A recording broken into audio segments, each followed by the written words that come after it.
are broken. I would do whatever to free you.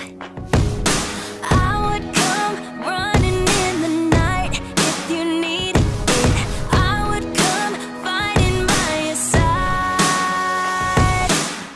When the stars are darkened and the shadows gather, let me be your lifeline reach. When the night is ice and when the clouds are blacker, baby, come hold on to me. I can be your champion. I can be your champion. I can be your champion. I can be your champion. I can be your champion. We are live here at Dwyer Stadium. It's Elmira Pioneer Playoff Baseball. The number 4 seed Elmira Pios take on the number 1 seed Batavia Muckdogs. I'm Taylor Storthy, and we are excited to get underway here in Batavia. Tonight, the Pioneers look to overcome a tough opponent in the Batavia Muckdogs. Batavia's team will be introduced here. They're wearing black and red, as they had actually sold their red and white jerseys last night, and the Pioneers blue and white jerseys as the standard road attire. Introducing the non-starters, starting with number 0, Dylan Kinney. Next up, In just 1 second, we'll be right back and ready to tell you the lineups, but welcome to Pioneer Playoff Baseball in the PGCBL West Division.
We're back here in Batavia.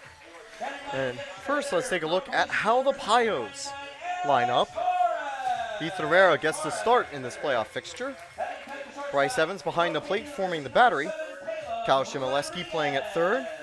Olsovsky at short, Blake at second, Wayman at first. Marcia in left field, Mandler in center, Cooper Smith in right. Joe Muzio the DH. And for the first time this season, the Pios electing to run with 9 players, hoping to see if they can get some of their stronger players up to the bat more often. So that'll be interesting to see how that works out. Meanwhile, here we'll get to Batavia's lineup right after the national anthem.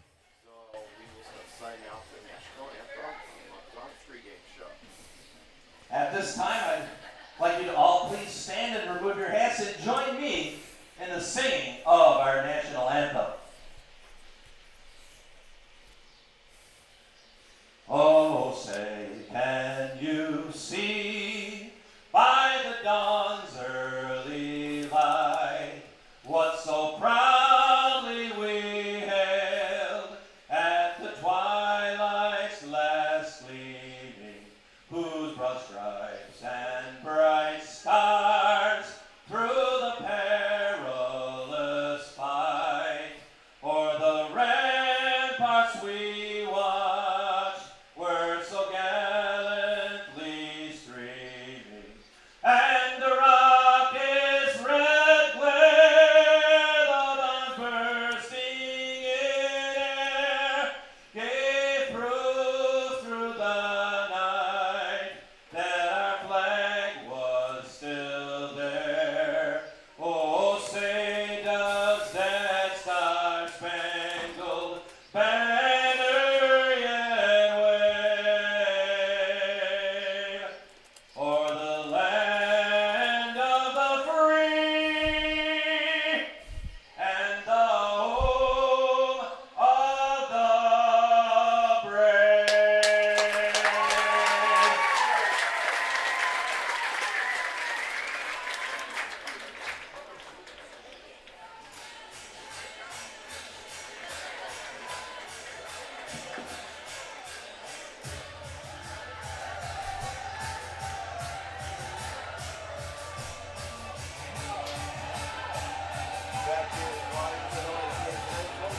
And now we're ready to go here in Batavia. Here's the lineup for the Muckdogs as they take the field. Out and left is Daniel Burroway. And right, Josh Leadham, Abner Benitez in center. From left to right in the infield, Jerry Reinhardt at third, Caleb Rodriguez at short, Brian Fry at second, Kyle Corso at first. Tyler Cano is the DH, Alex Torres the EH. Meanwhile, Levi Aguia and Nolan Sparks on the mound form the battery. And I don't think it's any surprise to see the Muckdogs rolling out Sparks here. They take games against the Pios extremely seriously, not underestimating their opponent at all. So they send out the bona fide ace of the entire PGCBL. Sparks for the season has pitched 41 2/3 with 1 earned run, 45 strikeouts, and 9 walks. That's a blistering 0.22 ERA when added up. He only allows a 131 batting average from opponents. The 1 earned run on the season came from the Pios when he pitched 7 one-run innings against us in a game earlier this season. So it'll be up to the Pios to figure out how to get past him. Olsovsky, Cooper Smith, and Frank Wayman will be the 3 due up. Olsovsky switching the spot at the 1 in the order right there. And by the way, if you've got any questions in the chat, go ahead and ask. And Laura, unfortunately, POTUS isn't starting, but I've got word that it'll probably come in relief.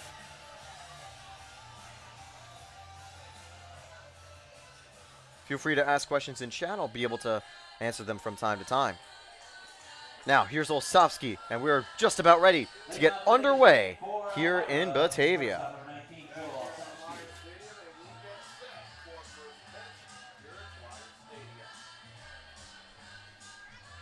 Olsovsky, the son of former NFL player and current inside linebacker coach Jerry Olsofsky leads off. So now, the first pitch of playoff baseball here from Sparks. That one sent and caught for one away. Well, it's a single elimination playoff, Edwin. That means we lose and we are done. That's how it's been happening in the East Division, which takes a day off before their final between the Socrates Stallions and Amsterdam Mohawks, and the same will be here for both Eastern Division matches. Later today, Auburn will be facing off against Utica. We'll let you know how that game goes if Point Street gets updated. Now, one away here for Cooper Smith, takes that outside, ball one. Cooper Smith entered the season with the Pios in the transfer portal and will exit having committed to Northern Essex Community College, the .311 hitter for the Pios. Excited for the next year of college baseball after he's had a great summer here in Elmira. He solidified himself as one of the team's stronger outfielders and hitters as a whole. Now, the 2-0 coming from Sparks.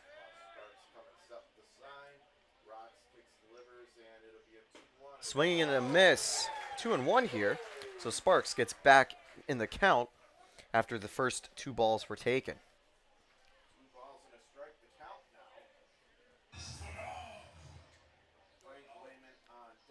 I know the Pios would like to try to get a first inning run against Sparks here. This one, just inside. So I have a feeling that these umpires, if they continue this consistency, will be very, very tough to locate the zone. That'll be something Herrera's got to deal with when he comes into the game to start. Now 3-1 to Cooper Smith. Takes that one, but it's strike 2, just on that outside corner. Full count here for Cooper Smith.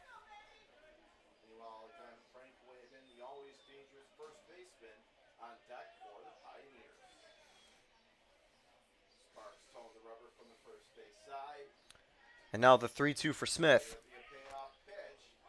And that one fell, I think, as it actually deflected off of Cooper Smith's bat. When it comes to fly balls, it's 400 feet center, 325 to both foul poles. The Pios have had 4 home runs this season, but indeed, against a pitcher who hasn't conceded a single home run, it probably is a good idea to keep things on the ground or hit them on a line to the outfield in the gaps. Those are the balls that usually get you the most success. And now, 3-2. Swing and a miss, and Sparks gets his first strikeout here against Cooper Smith, and 2 away immediately for the Pios. That'll bring up Frank Wayman, a .343 hitter and top Pioneer hitter for the season. Now the keys for the Pios' victory today. They got to send Sparks home. He's the toughest pitcher in the PGCBL. They definitely want to rake up his pitch count and get him out by the 5th or 6th inning and get to a potentially weaker bullpen. They need good plate approaches, like that Cooper Smith at bat, to just draw along at bat and don't go out on the first pitch. This one fouled away, 0-1 for Wayman. Finally, the pitchers need to trust the defense. It's going to come down to good defensive plays, and the Pios rolling out a solid lineup. Bobby Marsh doesn't always play in left field, but has proven to have a cannon there from time to time that we can trust. And that'll be another key. Herrera doesn't need to focus on strikeouts, just needs good balls in play that the Pios can take care of. 0-2 here as this one's taken in the zone. Pios down to their last strike of the inning as Sparks has gotten quickly ahead of Wayman here. Wayman was the DH in yesterday's game. 0-2 for Wayman. This one sent deep right field, tracking it, and that one off the wall, and it's going to get away. Wayman with a 2-out double. That one only bouncing off the top of the wall, nearly was a solo shot. Huge play as the Pios get a late inning base runner for the 4-hitter, Max Mandler. We didn't see Mandler last night because he was actually at a wedding. But he's back with the Pios tonight. And as he said, he wants to take souls. He's mentioned that in a few interviews I've had with him, but very motivated to get the job done here in Batavia. He's the second best hitter for the Pios, hitting .319 with an .875 OPS on the year. Only 20 RBIs, but would love number 21 right here. Now the first pitch from Sparks. Taken outside, ball one, and a good take there by Max Mandler.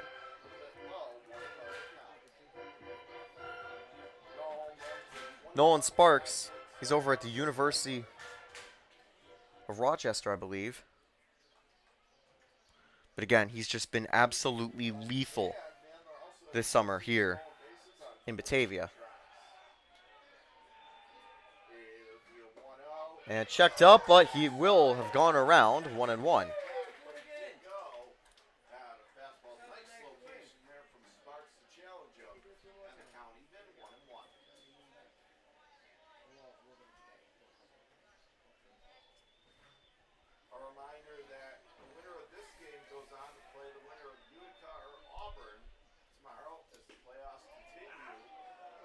Two and one here. And yes, Sparks at the University of Rochester in the college year had 12 appearances, 11 starts, and was 6-2 with 61 innings pitched. Another incredible 61-21 strikeout walk ratio. Rochester will be glad to see him doing well in Batavia as they welcome him back. But Mandler, he's also done well as he returns to Seton Hill. He's going to take this one a little high, ball three.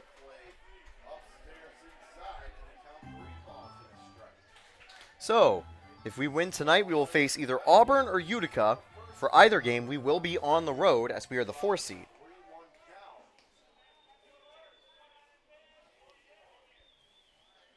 That game will most likely be tomorrow night. Now 3-1. And ball four inside. Mandler gets on base to bring up Aiden Blake.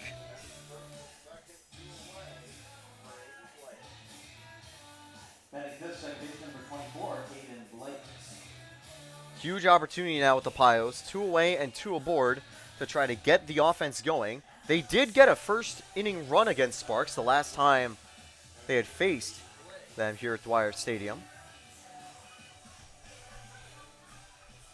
And they'd like to do that again and try to get off to a good start. It's win or go home, so the pressure really is on tonight. But for now, good plate approach and a solid first inning for the Pios. Blake rounds that over to short. That one's picked up, and the first, he is out. Good play there, and that ends the inning. No runs, 1 hit, no errors, and 2 will be stranded. More Pios baseball right after this in the bottom of the first inning. Owned and operated since 1905. At the Hilliard Corporation, we've proven ourselves time and time again as the leading industrial manufacturer in the Elmira and Southern Tier region. We make the products you need with the quality you and your business deserve. Industrial clutches and brakes, drivetrain products, filtration equipment, engine starters, braking systems. We engineer, manufacture, and distribute them. All of the products we manufacture are designed right here, so we truly know the products we provide for you, inside and out. On top of being an industrial manufacturer, at the Hilliard Corporation, we also serve as a weld shop and machine shop. We specialize in creating custom parts and pieces to fit particular and uncommon applications. The secondary location is the home of the drivetrain division, where products for Polaris and other vehicle manufacturers are made. This is a high-volume, celled manufacturing plant that produces thousands of parts daily. Over time, Hilliard's product line has diversified, but our company has stayed true to our Elmira roots. Today, Hilliard maintains its original location while continually expanding its motion control and filtration product lines in the Elmira area. Hilliard designs and manufactures for companies around the globe, occupying more than 500,000 square feet and employing about 500 people. Taking pride in serving the Elmira community for over a century, the Hilliard Corporation.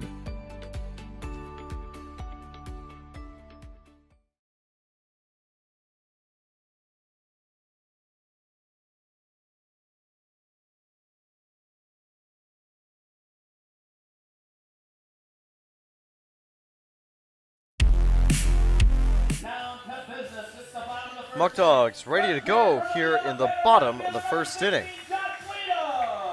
Ethan Herrera takes the mound. He'll face Josh Leadham as his first opponent. Herrera, 2 starts on the year, and through 22 innings, he has a 3.57 ERA, 15 strikeouts, and 11 walks. He's been a solid arm for the Pios, and recently has had some solid outings, getting the nod from Coach Drum to get the start.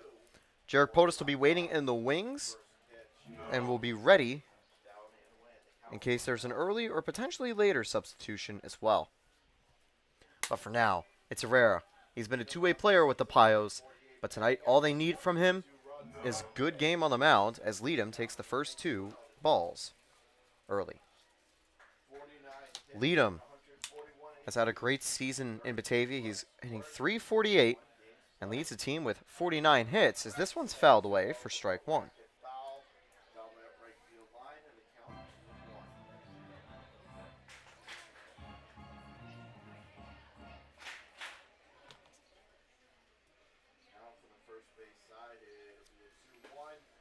That one taken just a little high, ball 3. And I will say, might be a little tricky if the strike zone is going to be tightly enforced by the umps. Pios will have to be taking good care to find the zone. Mailer tracking back. 1 away. That brings up Kyle Corso, followed by Tyler Canal.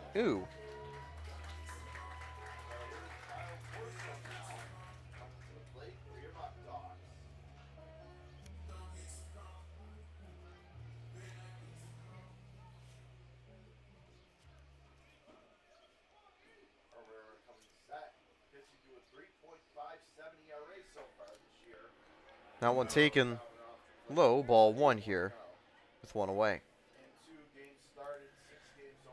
Kyle Corso hitting .320 and 100 at-bats. He's recorded a triple, a home run, and 9 doubles. And this one taken for strike 1.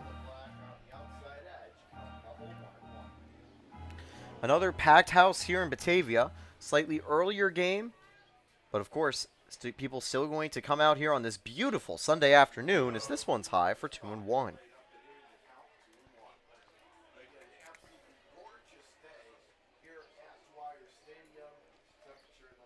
And now the 2-1 from Herrera. That one fouled away. And actually swing and miss, 2-2.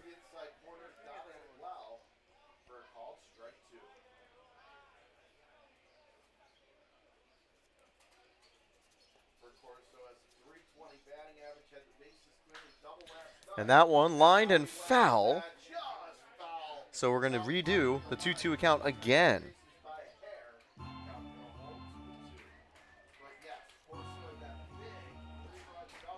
Batavia's win last night against the Pios solidified a big key stat for them. They're one of 2 30-win teams in the PGCBL this season, and that time, Corso goes down looking.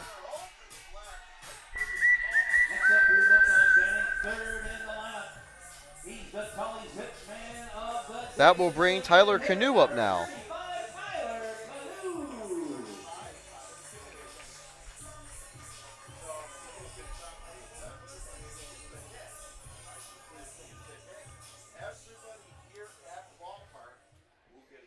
So now 2 away here in the first. Herrera has followed that inning with a good one of his own, and now 0-1 here to Canoe.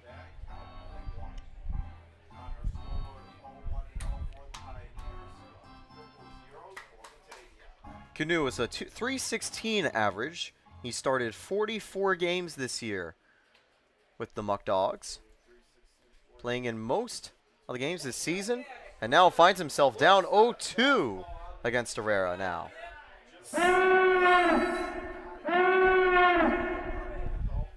Definitely a close ball, strike 2, and a couple Muckdog fans a little upset.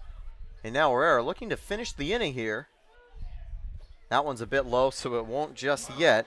1-2 now.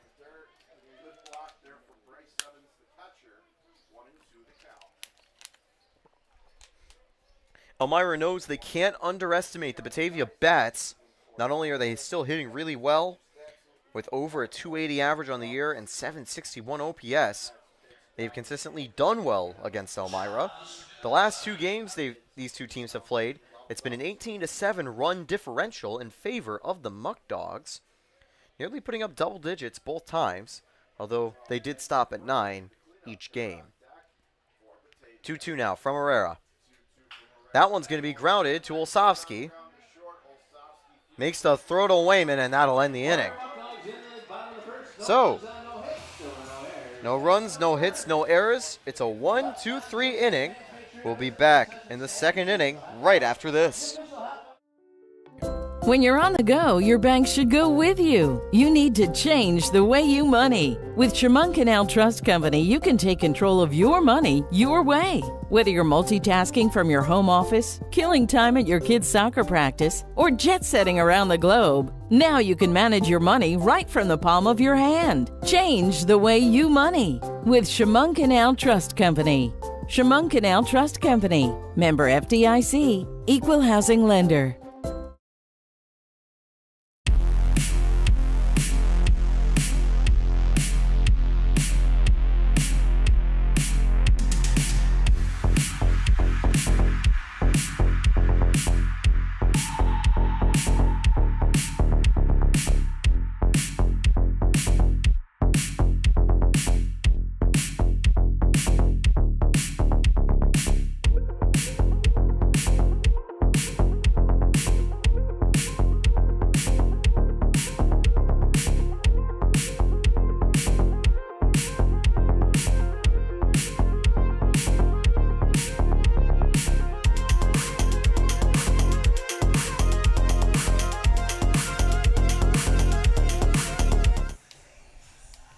So yeah, just a reminder, some of the keys to victory I feel for the Pios.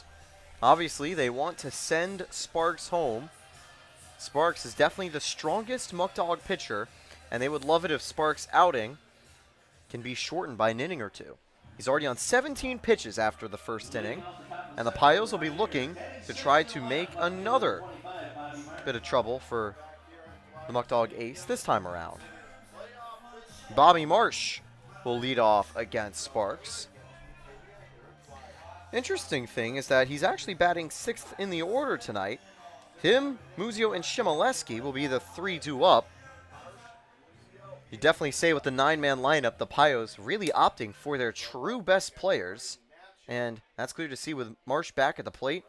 273. The average has gone down just a little over the recent games, but he still remains a deadly hitter and a threat. 0-1 as he takes this one just on that top corner. Now Sparks.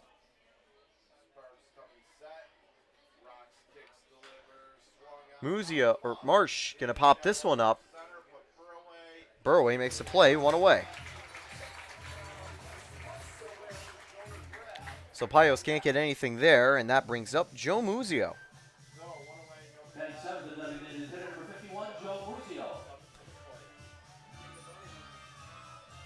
Muzio playing as a DH tonight. He has done a good job this season. Arguably had one of the moments of the year back in Geneva. A 2-run shot that ultimately was key in getting the Pios into the playoffs today. Solidifying a 2-game sweep against the Red Wings and helping make an unlikely comeback happen. That one sent high, but not deep enough. 2 away now as that catch is made. You could hear the barrel, but a little too much air under it. And a very quick start to the inning for the Pios. Certainly not the approaches they've wanted so far. And now 2 away for Kyle Shimoleski.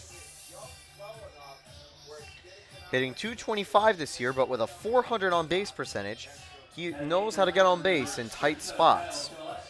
And this certainly will be one.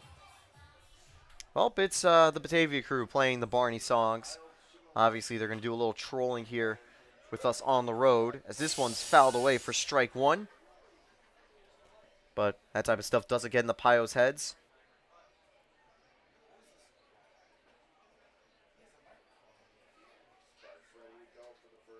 Oh, 0-1. This one lined, and it is caught in right field. So a very quick inning from Sparks. This time, Pios go down in order. 3 straight flyouts, and that will end the inning. Herrera comes back out to the mound for the bottom of the second, right after this. With Shimon Canal's mobile banking services, you can get back to doing what you love most faster. At Shimon Canal, you chart your course and we'll help you get there. Shimon Canal Trust Company, member FDIC, equal housing lender.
Daniel Burroway leads off as we are back here at Dwyer Stadium.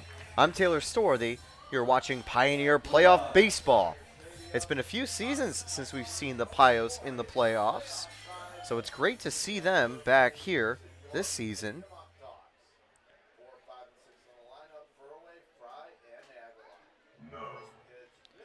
And in fact, we're seeing Batavia here in the playoffs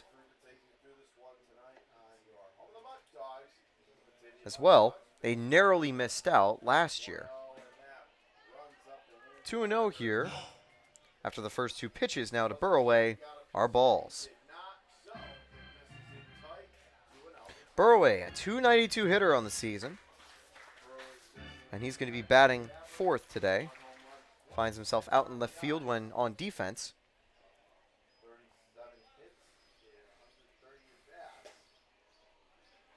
Taken low. And actually, it's a 2-1 count. So there was a foul ball in that second pitch, but this one goes low, so it turns from 1-1 to 2-1. So very easy change for me on the scoreboard. And now it's 3-1 as this one goes a little low. Burroway not biting. They've got Ryan Fry on deck. You don't necessarily want to walk a leadoff man, but if you're worried about Burroway, you also still might want to say a little bit worried about Fry, who's hitting .345 this season.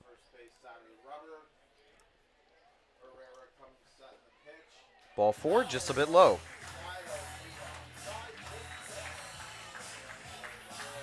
Now during the season, generally, you'll trust someone to go a long distance, but the instant you see signs of drowning in the playoffs, you pop and make the change. Obviously, Herrera's fine. That's just one at bat. But as in times before, we saw him take some gambles with leaving some people out, and it's usually worked. The playoffs, that can be a tough mind game. But if it's anyone who can get out of a tough jam, we also know Herrera's got that capability, as he's now going to face Fry. Ball 1 taken outside.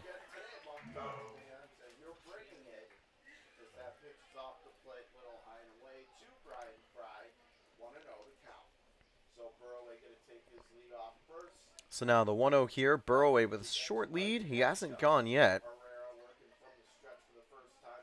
This one's going to be sent over left field. Marsh watches it go foul into the bullpen. 1-1.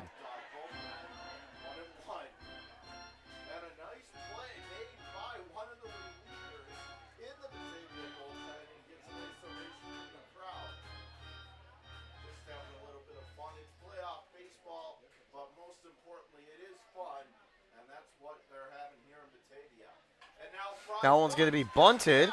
Picked up by Shimoleski, and they get the out at first. That's a sacrifice and good reaction from Shimoleski. They do the job and move the runner, though.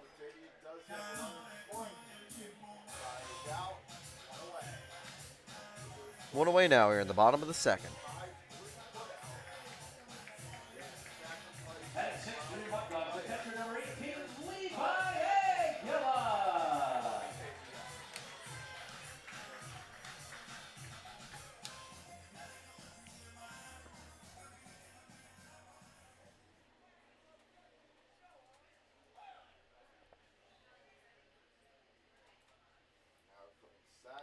First pitch now from Herrera, as that one's driven deep left field, and see ya.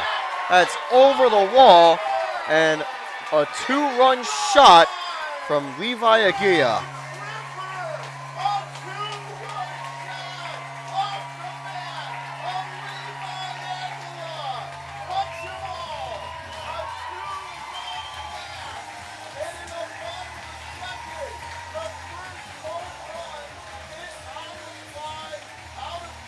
So with that, the Pios go down early. A 2-run shot screaming deep left field. That sends Dwyer Stadium ballistic.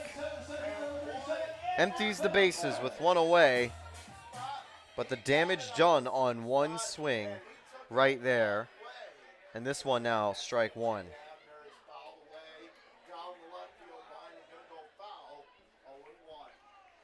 Abner Benitez now up after the 2-run shot. That's Aguilar's first home run of the season. And now 0-2. This one taken in the outside corner.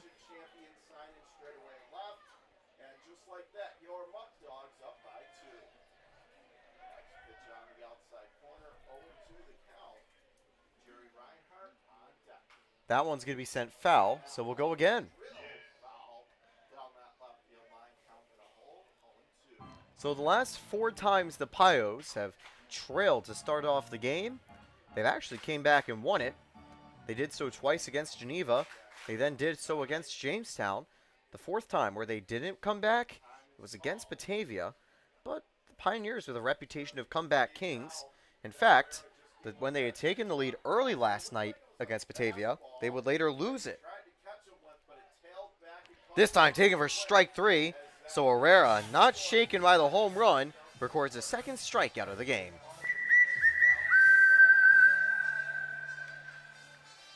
That brings up Reinhardt with 2 away.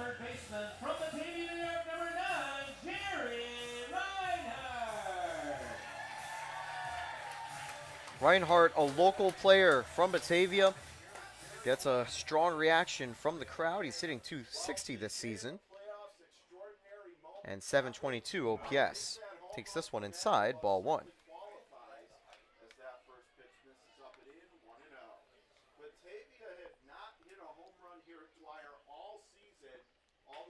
That one's going to be grounded over to Olsovsky.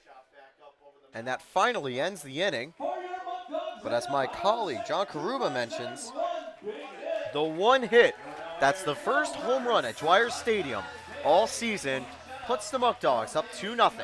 Still a whopping 6 innings to play and potentially more as the Pios take the plate for the top of the 3rd right after this. More Pios baseball after the break. For more than a century, you've counted on Arnot Health. Counted on us to heal you, support you, encourage you, get you back on your feet. And for more than a century, Arnot has counted on you too. You're our community, our purpose, our passion. You're the reason we do what we do. Because giving our patients the best of ourselves is just who we are. Looking forward while embracing our legacy. Staying on the cutting edge while staying connected to our patients. Focusing on state-of-the-art procedures and the most effective care. At Arnot, we're nurses, doctors, and teams of other caregivers inspired by healing. We know your physical, emotional, and spiritual health are each part of the whole of you. To continue a tradition of medicine driven by compassion, teaching, and healing. That's why we're here. It's who we are. It's what we do.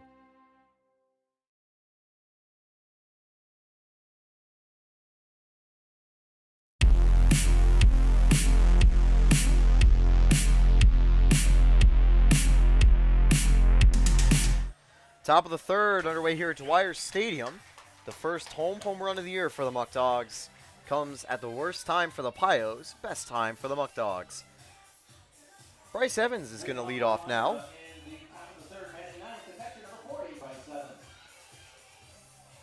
It's going to be him, Olsovsky, and Smith, the 9, 1, and 2 hitters.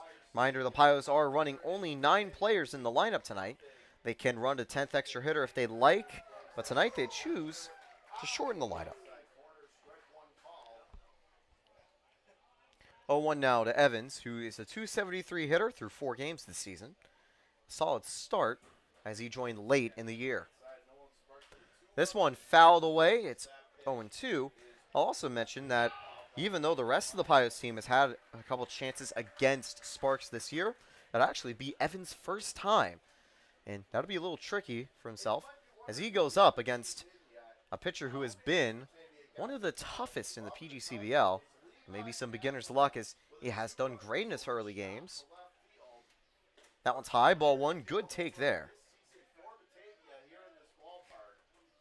The Pios, of course, lost 2 guys that you'd normally consider as playoff starters in Sokol and Champa. But Ethan Herrera is another good replacement. Should the Pios win, I'd almost be certain that it's Olsovsky on the mound, as this one swung on and missed, strike 3.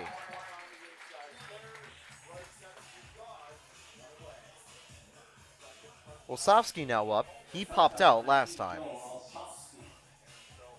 I mentioned in my keys to victory, they just need good approaches and draw longer at bats. Obviously, a strikeout's not a great result, but doing 4 pitches can help over time because, again, you've got plenty of time. You don't want Sparks to complete a complete game here. You necessarily would love to get him out in the 5th or 6th inning and give yourselves 3 innings against a reliever. That one taken. Strike 1. Looked a little low, but just getting that corner. 0-1. We already mentioned that Olsovsky is a .288 hitter this season with a .792 OPS. And you would definitely argue that he is due now to get a hit. This one's going to be grounded over to first. Not fielded well enough by Corso. And Olsovsky beats the throw. It'll surely be an error at first on that play. It bounces off of Corso's glove. And Olsovsky gets aboard for Cooper Smith.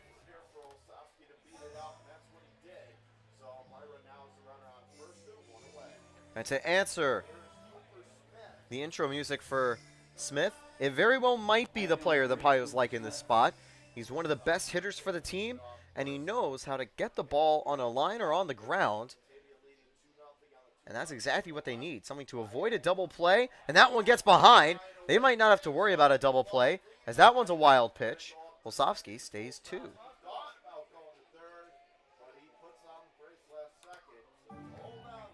1-0 now for Cooper Smith.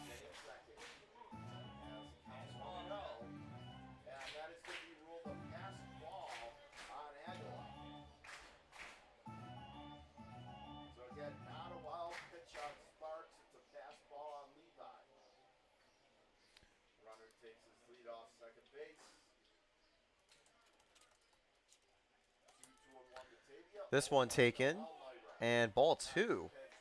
Close one. Not sure whether that was off the zone or not, but will certainly help Cooper Smith in his at-bat. And by the way, Cooper Smith recently committed to Northern Essex Community College. He'll be joining Lucas Berube, Chris Bear, Tristan Champa, all current or former Pios, their next season. And now here's the 2-0 to Smith. Inside, ball 3. And that would be good if Cooper Smith to get on base. Frank Wayman on deck, and he had the opening hit against Nolan Sparks. It was a double.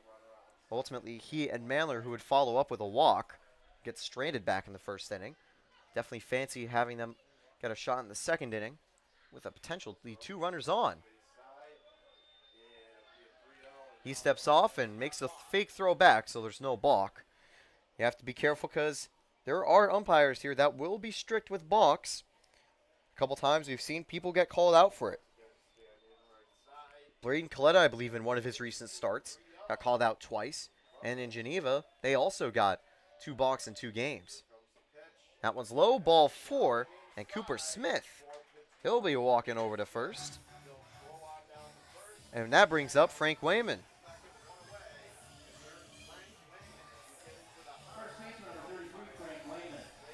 So 2 on with 1 away, and Wayman hit an absolute rocket to right that went off the wall for extra bases last time. He would certainly like to replicate that, as it could potentially tie, at the very least, cut this deficit and get a run past Sparks. We already mentioned Sparks has only 1 earned and 6 total runs surrendered on the mound all season. They would like to try to add to that tally in the playoffs. That one's grounded over to second. They get 1. The throw to second, and he is out. It is a 4-6-3 double play. That is the 3rd inning, stranding 1 on no hits and an error. We'll be back with more Pios baseball right after this. What if white wine was not made for poultry, but for friendship? What if red wine set aside the steak and made room for love? What if we've been drinking wine wrong all along, and instead wine was to be shared as a human experience? By the way, the Pios are going to be entering the bottom of the 3rd inning. And 5th generation grape grower of my family. So it all started with my great-great-grandfather George and his son Walter Taylor Sr. They came up to this region for the promise of a better life due to the rising wine industry on Keuka Lake. Walter Taylor was the one who first started the Taylor Wine Company. The Taylor Wine Company was one of the largest wineries in the United States. My great-grandfather had passed away, and my grandfather Grayton and his 2 brothers Fred and Clarence took over the company at its peak, producing around 40 million gallons of wine a year. Grayton had a son, Walter, who was my father, and he started Bully Hill Vineyards in 1967. My father had a vision for the Finger Lakes wine industry. When Bully Hill was started, only 5 producers existed, and now there's over 300. And he firmly believed that you have to have a certain level of integrity and honesty with the people around you and yourself. And these are kind of the staples of what our business is. Bully Hill was built on the back of French-American hybrid vines. These varietals were developed in France in the 19th century, and they were brought over by my grandfather in the 1950s. Leading off now, it's going to be Alex Torres for Batavia. He's the 9 hitter. He'll be followed by Caleb Rodriguez and lead him. Torres takes ball 1 here. Herrera surrendered just the 2-run shot as his only hit tonight. Otherwise, he's been very good on the mound. That one's fouled away, 1-1.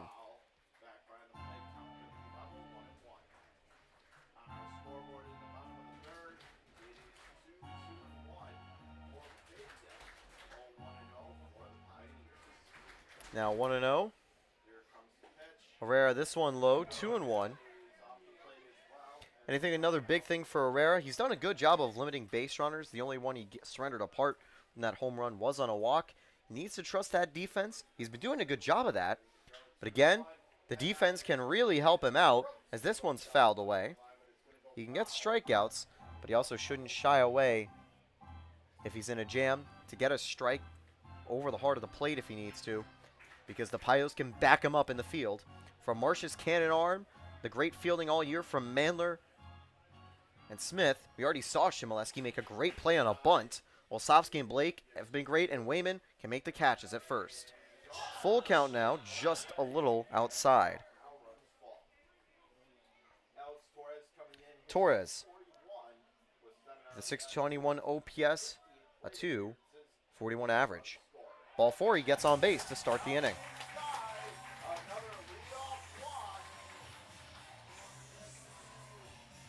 That puts a base runner on here for Rodriguez,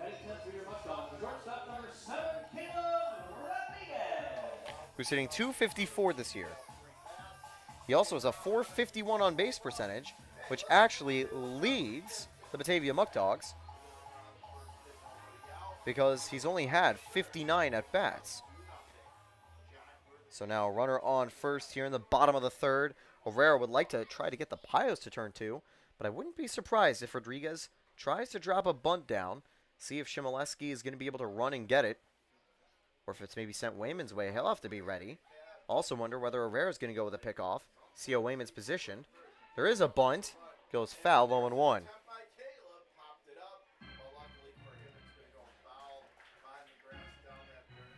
Herrera back to the mound here after that first play. Dwyer Stadium excited. The energy probably still flowing from that big hit in the previous inning. Obviously, Herrera shaking that off. Just looking to get back to work here. And he's got out that runner on first.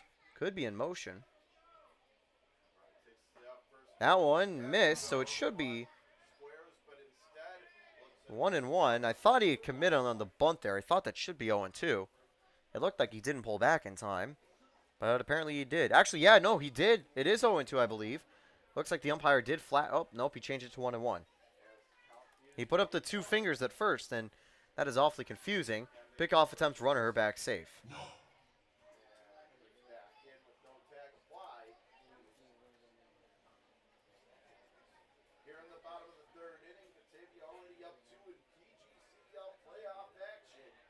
I do apologize. We won't be able to get you action from Auburn and Utica because there's no updates. And that time at 2-1 now, I believe. Again, it looks like that he's getting close to fully committing on those, but not going to go that way. Shimoleski playing in. And I wonder if Rodriguez might try to change to a swing here because he knows Herrera will be anticipating bunt. No, he's going to go for the bunt again, and this time it goes high one more time.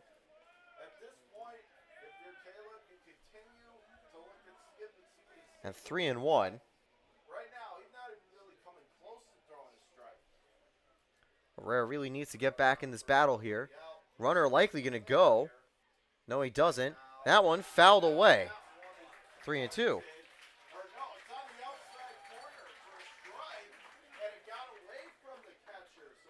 So apparently they're actually going to say that it got away there. It looked like it tipped off the bat, but okay. Anyway, it helps the Pios with a strike, and it will, however, go to Torres to get to second. It looked like it hit off the tip because of how weirdly it was going, but no, they're going to say it went off the glove of Evans.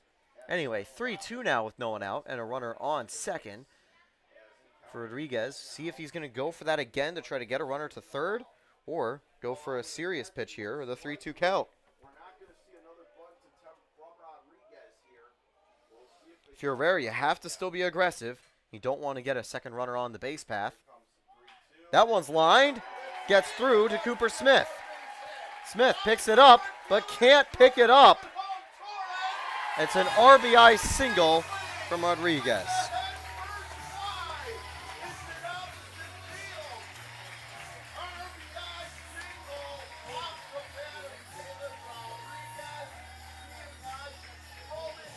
And it's a 3-0 lead now for Batavia.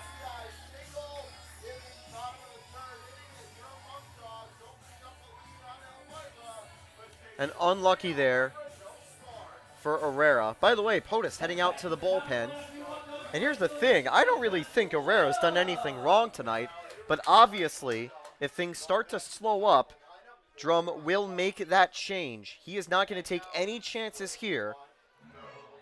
That one, just an unlucky hit. And a play I honestly think was fouled. But again, the umpire does have a better view. And remember, can't argue with City Hall. By the way, catching is Bryce Evans. Joe Muzio is playing as the DH. They were trying to bunt again. This time it's caught for the first out of the inning. Solitum now 0 for 2 today. That brings up Kyle Corso, who went down looking last time. Herrera's pitching, Bryce Evans catching.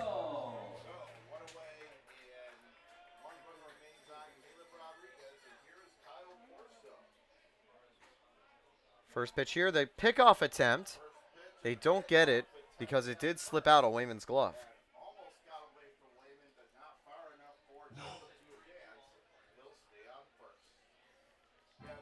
POTUS not actively warming up, but he was going over there, so might be taking preliminary stretches and just getting ready in case.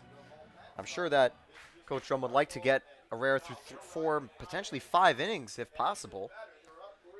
And then they'll certainly go for anyone they can in the bullpen. They won't be running any low leverage guys, as this is a high leverage game here in the postseason. Want to know this one a bit inside to Corso. We'll say it's been tough for both pitchers tonight to locate the zone. That one also very clearly a ball. That one high, ball 2. One away, they've got a chance to try to get a double play in the field. They would just need to force a grounder here from Corso.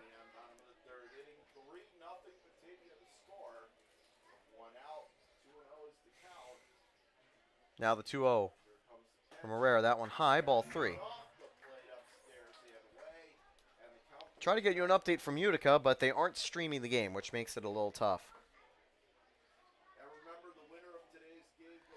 Winner faces Utica or Auburn, depending on who wins.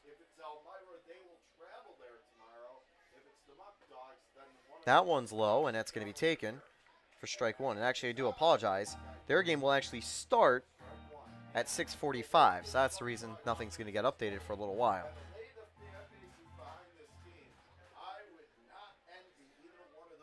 Now, 3-1 as the runner goes. Evans can't make the throw as it was ball 4. That'll bring up Cano with one away.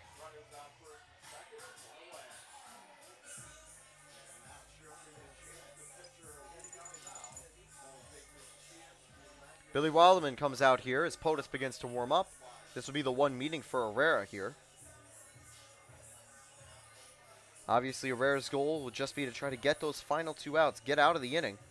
We know he's capable of doing it. He's just got to lock in and focus up.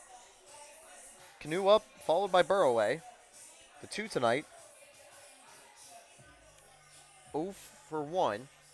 As Burroway had a walk, Canoe grounded out.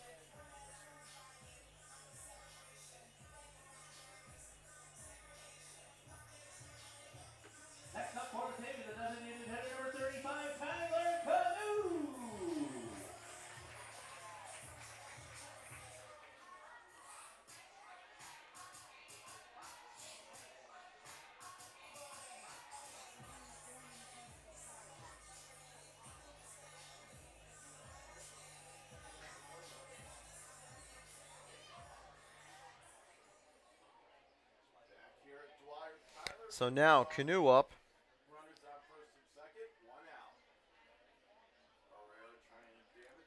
First pitch, it's going to be low, ball 1. At this stage, again, you got to remember what Coach Billy Wilderman has said. When players get in trouble, throw strikes, trust the defense. Strong defensive unit out there for the Pios. They've done well all year out in the field. And I know they'll do well continuing here tonight.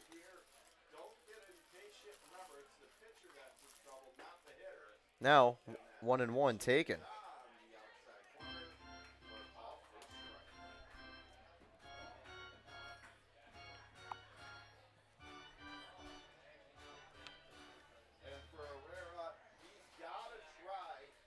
So now, 1-1 here to Cano.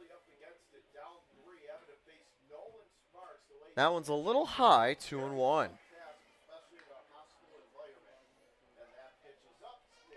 Pios and Muckdogs, not only rivals, they're also sister clubs owned by the same ownership group. Owners Robbie and Nellie Nichols.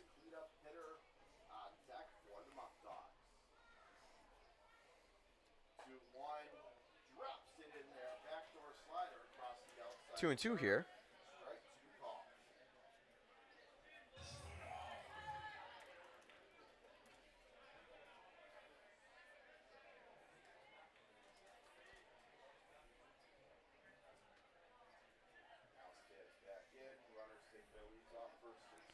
Now 2 and 2. That one's going to be grounded and foul. So the at-bat will continue here on this tough 2-2 count. 7:05 p.m. and 80 degrees out here in Batavia. It'll continue to drop a little bit, likely to 78 and below. A nice day out here for baseball. Not too hot and certainly not too cold.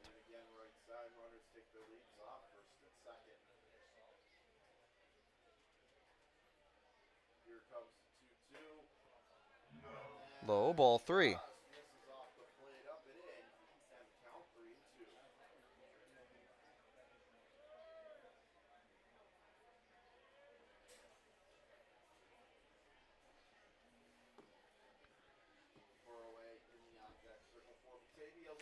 Full count now for Canoe. That one's going to be sent up the middle and gets through. Eventually picked up as the runner goes home and scores. It's a single and another RBI.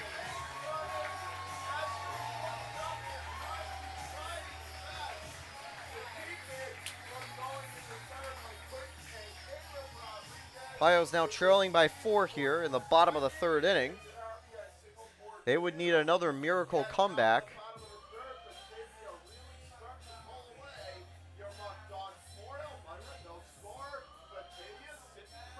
And not sure what they're going to talk about. I think they're trying to check on something here.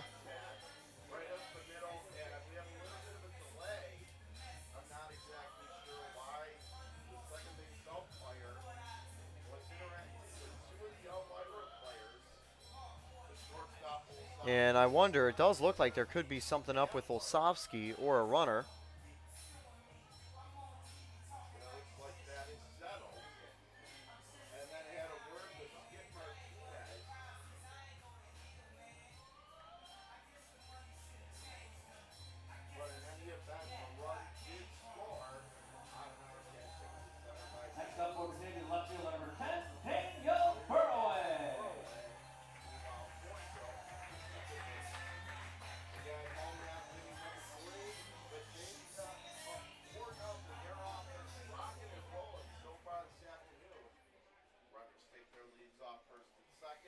So that brings up Burroway here with 1 away. Taken low, strike 1.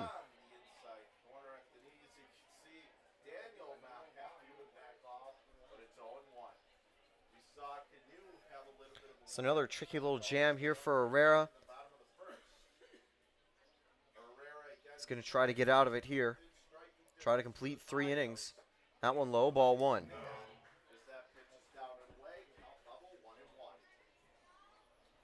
Batavia's had great plate approaches tonight. It's a reason they've got that strong start.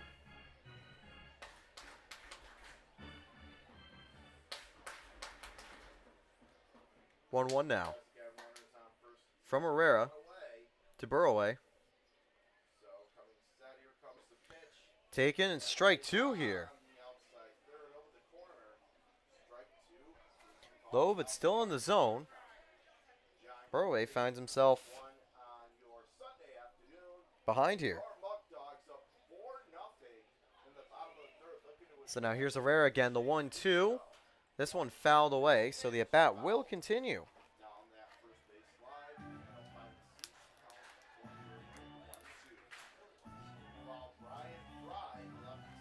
Dwyer Stadium liking this result so far. They currently lead, of course, 4-0 on the 2 previous plays. Just a very tough to field ball up the middle. And a risky send. Runners both go here. Swing and miss. But Evans just going to hold it. 2 away, but both runners will advance a base on the double steal. Next up for Batavia, the second baseman, number 24, Brian Fry. That brings up Brian Fry with 2 away now. Herrera 1 out away from getting out of the jam here and keeping the damage to 2 this time around. Pios, of course, known as a late scoring team throughout most of the year, but obviously you don't want to be trailing at this stage in a playoff game. They wanted to get that offense going and ready to try to equalize. 1-0 taken low.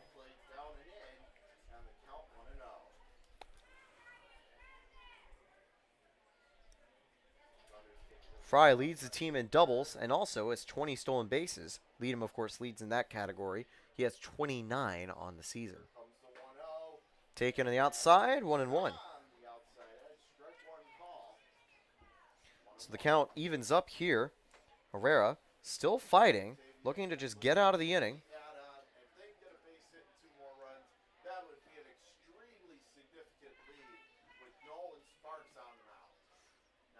That one's popped up and fell. So now Batavia down to their last strike.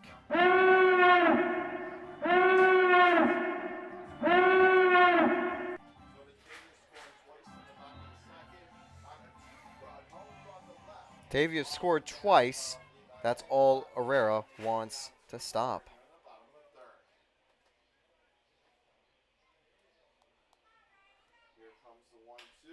That one lined and tipped by Herrera. A run will score because it's too slow for Aiden Blake to make the play. I think that would be very unfortunate if graded an error on Herrera.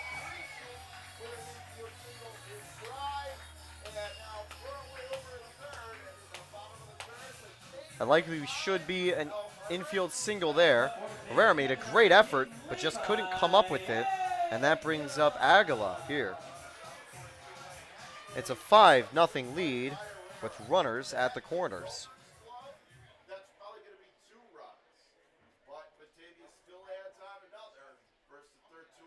That one's popped up.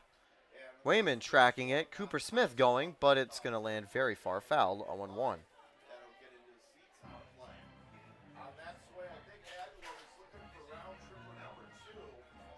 Last time up, of course, Aguila hit his first home run of the season.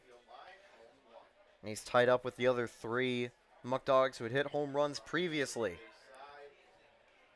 Now the 0-1 from Herrera. That one's low, ball 1. At this stage, it certainly will likely be Herrera's last inning. Looking to end it here and keep the damage at this rate. Pios can still come back, of course. They've got plenty of time. But obviously, it will be a tough deficit. Evans' throw. The throw back home. And another run scores.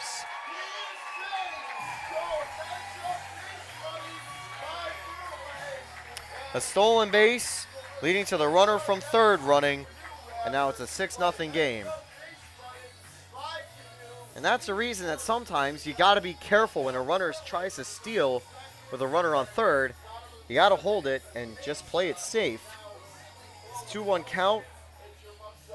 And now it's a 6-0 deficit. And it's even worse for the Pios here as they look to try to keep their season alive.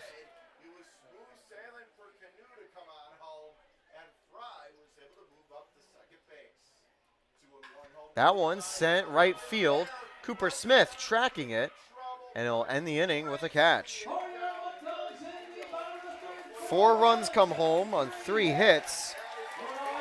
There was also a couple walks. However,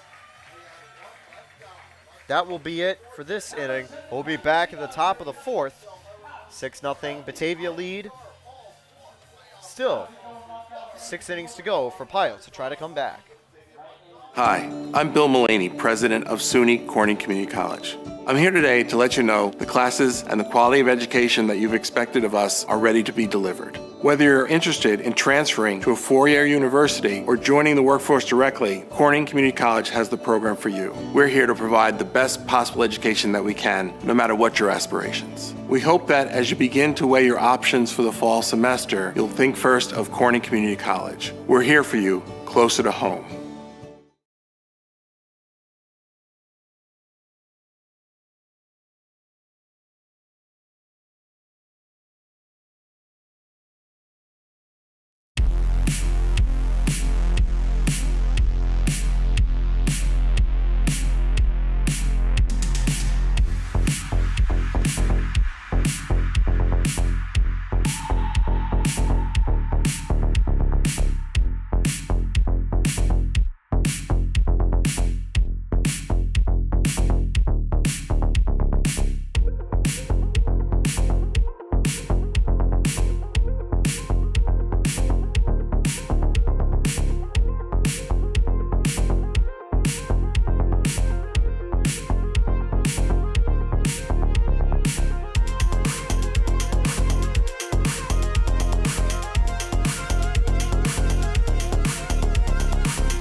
back here at Dwyer Stadium, top of the 4th inning.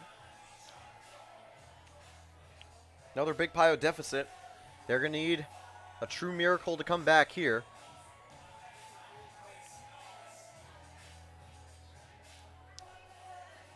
One of these teams' seasons are ending tonight. Whether it's the Pios or Muckdogs, we'll have to wait and see. And I have a feeling it's all but confirmed that it'll be Jarek POTUS out on the mound next inning for the Pios. That's the final warrant from Sparks. Due up for the Pios this inning will be Mandler, Blake, and Marsh. And certainly what they're going to want to do is to not go down in order, try to get some offense going to begin the long road back. Now one could say it's risk running Sparks in game 1 here, notably because you're then going to have to play tomorrow. But here's the thing. Batavia's got a lot of other good arms, so if they win, they likely can put someone in. They continue to expand their lead. They could even try to give Sparks a rest. That is, of course, an if, because they obviously will like to keep him in and keep going as far as they can. Now, here comes Max Mandler. He drew a walk in his first at-bat.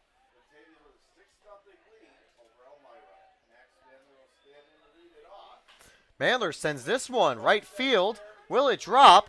Yes, and it's going to be a ground rule double as it bounces into the bullpen.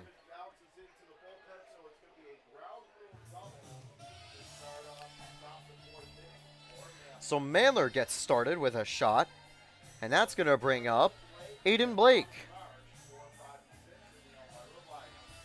He grounded out last time on a close play at first. On deck, Bobby Marsh. In the circle up after him will be Joe Muzio.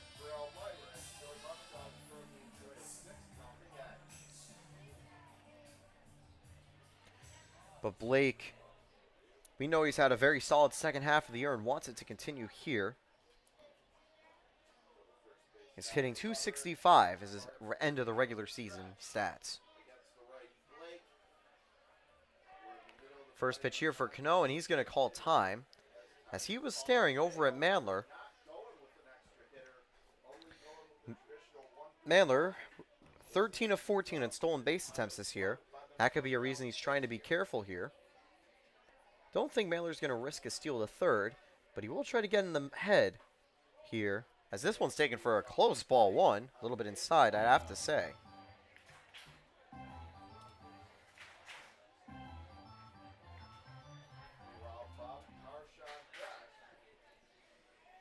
Now the 1-0 here to Aiden Blake. This time taken for strike one. That one gets inside and just, I think, on that high and outside corner. Southern Tier Custom Fab, this inning's sponsor. We'll give you a rundown of all the Pioneer sponsors when we head to break this half of the inning. The 1-1 swung on and missed. It's 1-2 now. 2 strikeouts today for Sparks.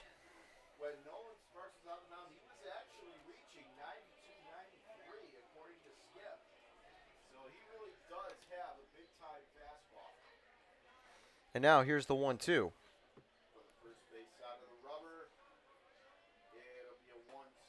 Inside, and they're going to call strike 3. As they say, it tagged a corner. And Blake not happy with that one. That was certainly close. That'll be the first out of the inning. He goes down looking. Here comes Bobby Marsh.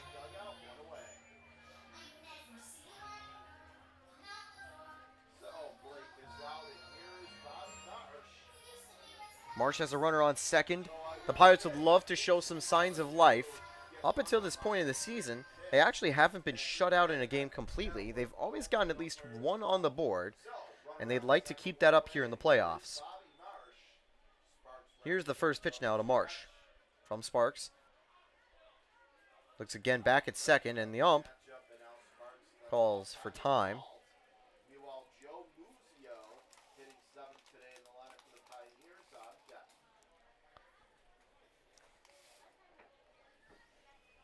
And now the first pitch from Sparks. Outside, ball one.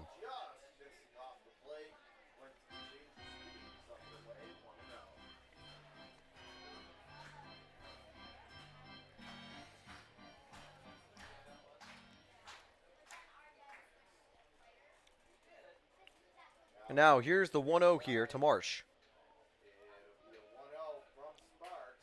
Marsh sends that, and it's caught it short. Hold on, they actually dropped it, and that throw goes wild.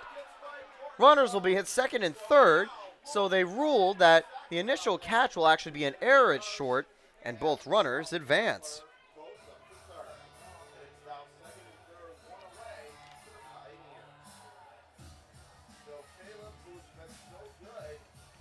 So Rodriguez with an error. That's the second of the night for Batavia. And that brings up Joe Muzio with 2 on and just 1 away. A hit here would help cut that deficit. And with Jarek Potus, who's been doing good in his recent outings, you'd like to say that maybe that could get some offense going for the Pios. That's certainly what they're going to need at this stage of the game. And by the way, Sparks, that was his 40th pitch.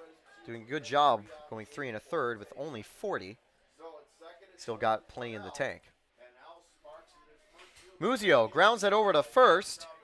And Corso will have to just get the out. Muzio brings home an RBI.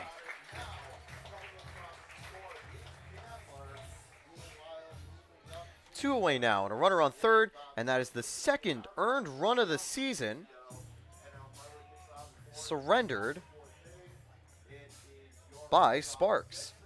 The run that wouldn't be earned is, of course, the man at third, Bobby Marsh. Shimoleski can try to bring him home with 2 away. He flew out in his previous at-bat.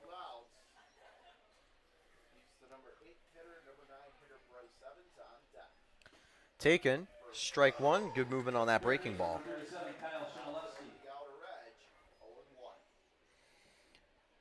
So the Pios got 1 on the board on that previous play, but need 5 to get back into this one. Swing and a miss, 0-2 here. Sparks using some of his electric stuff that he's had all year, and now 1 strike away from getting out of the inning with just that 1 blemish.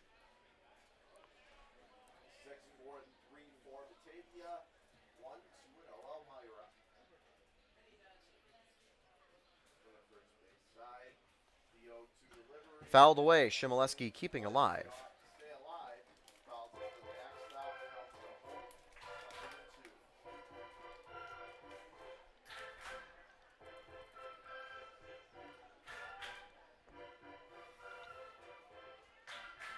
It's just about an hour and 10 minutes through the game. It's 5:23 here in Batavia. Here's the 0-2 again. Swing and a miss, and that'll end the inning.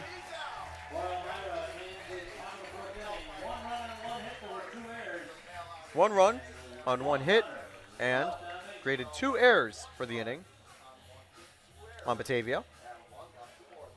And we'll be back with more Pios baseball. In the bottom of the 4th, the Pios did get 1 on the board.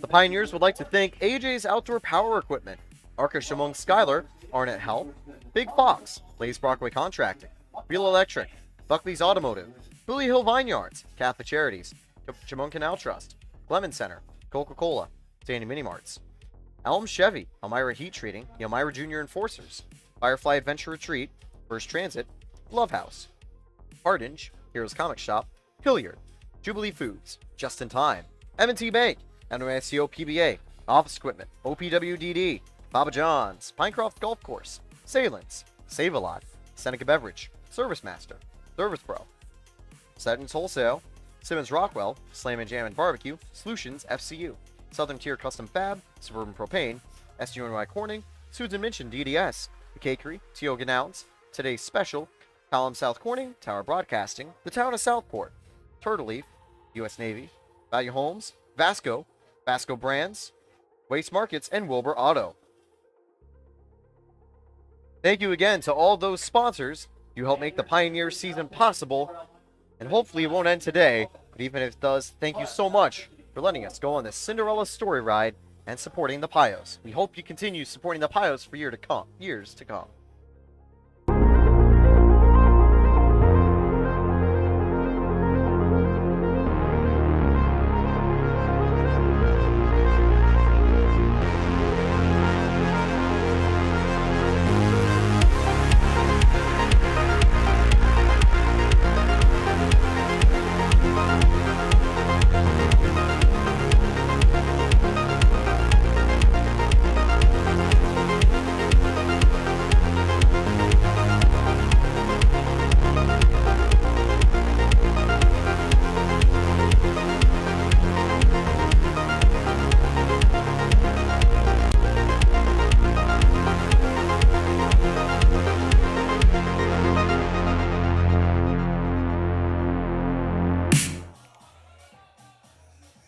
Jarek Potus takes the mound here in the bottom of the 4th inning.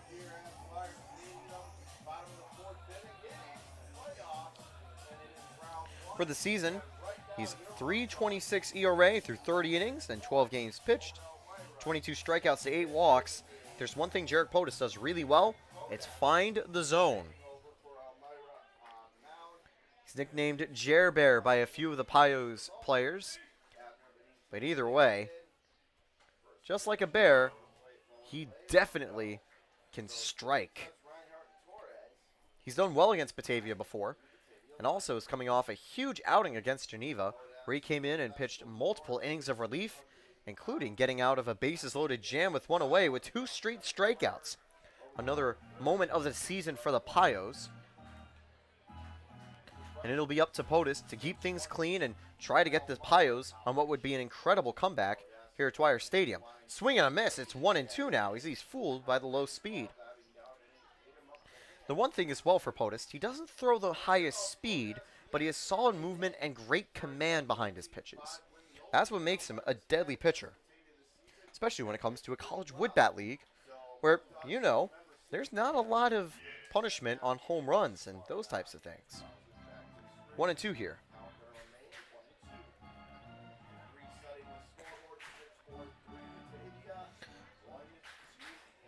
Potus will be back at Elmira College this year. And it's going to start with a line drive to center.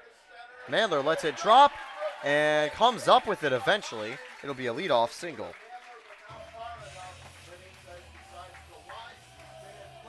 Reinhardt up. So it's local guy against local guy. The runner on first. Next up for the third baseman, number 9, Jerry Reinhardt.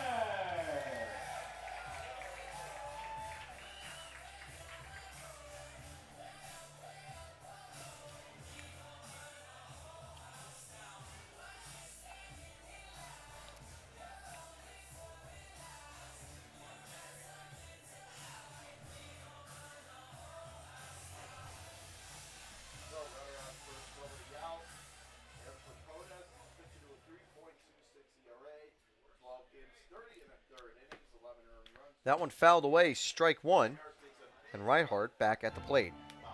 His first at bat, he grounded out. Already mentioned for the season, a .260 hitter. Tied for the lead with 2 triples. Shares that total with 4 other Batavia Muckdogs. Now here's the 0-1. Taken for strike 2 here. Couple of groans there from Batavia, but that landed on that corner.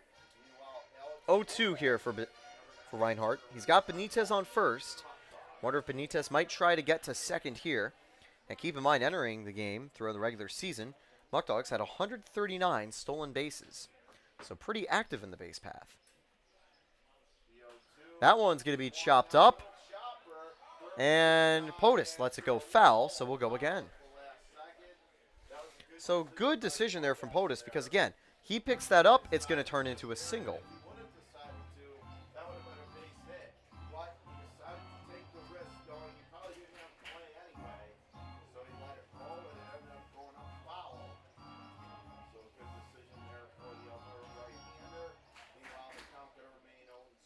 So now 0-2 again, and Reinhardt getting back to the plate here.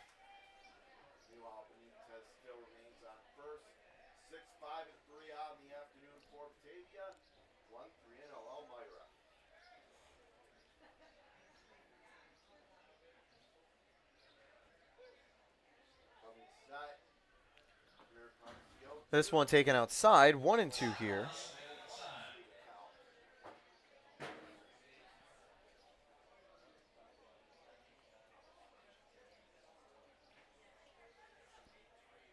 So that runner on first, no one out, but a 1-2 count. Potus ahead of Reinhardt. That one gets in front of Evans, and he's not going to have enough time to make the throw. That's a stolen base and a 2-2 count.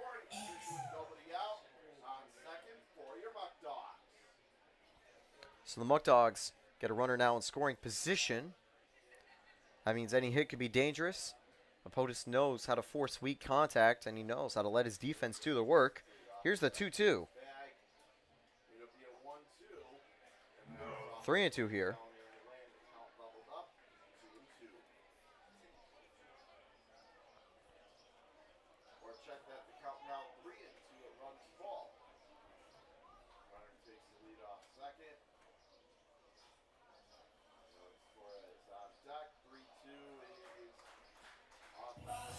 And ball 4. So it'll open up a double play opportunity and put 2 on for Torres.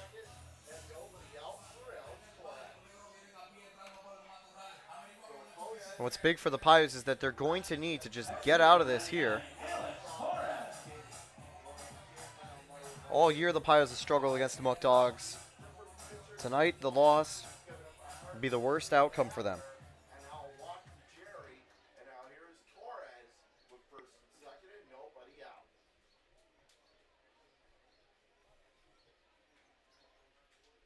That one low, and Evans couldn't find it for a second. Both runners will advance another base.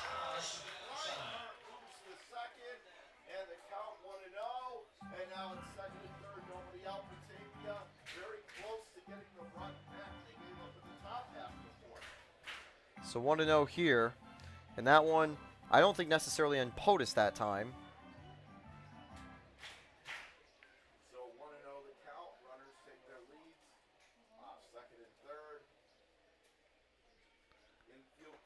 That one's taken, 2-0. So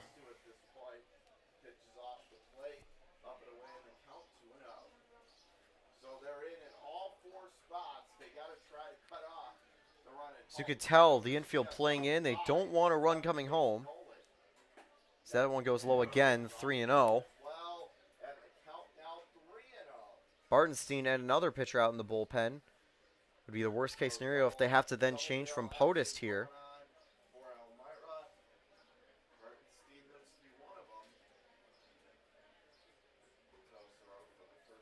3-0. And ball 4. That one a bit low. Bases are loaded with no one out here. Uncharacteristic 2 walks in a row from POTUS. And the infield's going to come in. It actually won't even be Billy Waldeman. It's just the infield coming in to talk to him. As mentioned, I think before, this team, great chemistry as a unit all season long. And they're talking with Jarek, I think, looking to get him refocused. No matter what happens today, what a great season for the Pios. First time in 5 years to not just make the dance, but finish over 500. A great unit, and they've still got time to come back, but obviously it'll be hard. And the team shares a fist bump. Hopefully that can be motivation for POTUS to try to get out of the inning. All bases will be a force out here. But obviously they might want to get that out at home first. Here's Caleb Rodriguez. First pitch going to be sent to right field. It drops for a base hit. Bases will stay loaded. 1 RBI.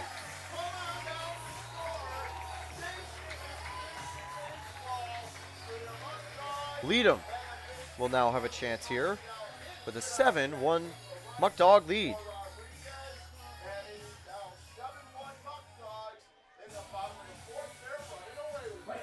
First run surrendered here in the game from POTUS off a bloop single there.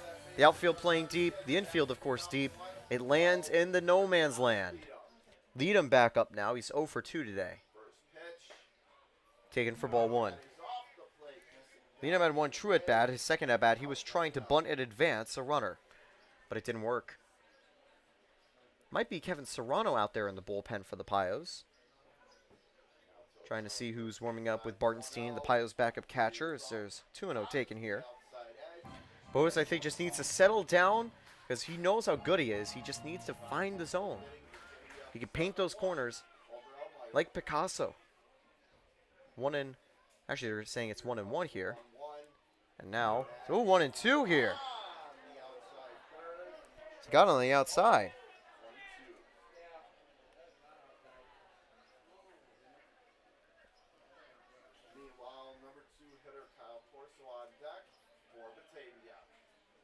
That one's going to be grounded and foul, so we're going to go again. POTUS has a chance to really recover, though. He's got a head in the count here against Leadham.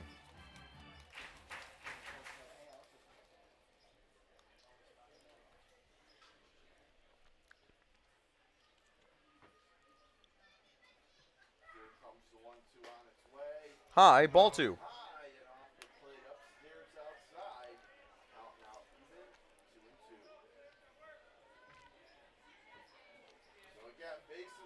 Nobody out for your Muckdogs here, already a run home and looking to make it a whole lot more. Next pitch, 3-2 now. off it inside, and the count 3-0. Obviously, if you're POTUS, you don't want to walk in a run. He's going to have to be aggressive here to lead him. Here's a dangerous payoff pitch with the bases loaded. And Wayman just making sure his shoes are tied.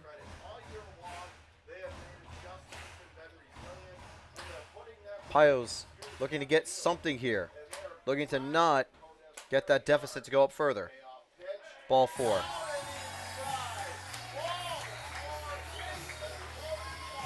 Eight-1 lead. And here comes Drum. That's certainly going to have to see if he goes for the ball.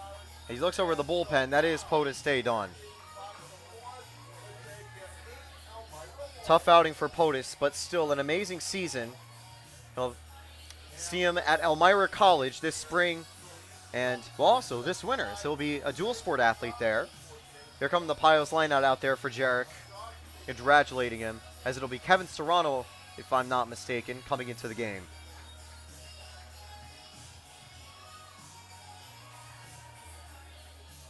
We'll be right back as the replacement now warm up, bases loaded, an 8-1 lead.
Kevin Serrano out on the mound. And yeah, I agree, Blair. The Muckdogs were a really good team last year. They were just one game, I believe, off of the playoffs. Of course, was a crazy year. 3 divisions with COVID. This year, back to the standard 1 through 4 seeds. So, 8-1 lead here for the Muckdogs, and they've got bases loaded with no one out. And hold on, I think they're trying to stop up play. Max Mandler out in center field, complaining about something going on. Whether it's an injury or something else in the field. Gonna have to wait and get that fixed. Great season for both the Pios and Muckdogs. At this stage, it looks like the Muckdogs will be continuing their season tomorrow back here at Dwyer Stadium. They're the home team, being the #1 seed and having clinched home field advantage up until the final series of the year, the PGCBL Championship, should they then win again. For the Pios, of course, as the 4th seed, they'd be on the road should they make a comeback that you can only call a 1% chance, 99% faith situation.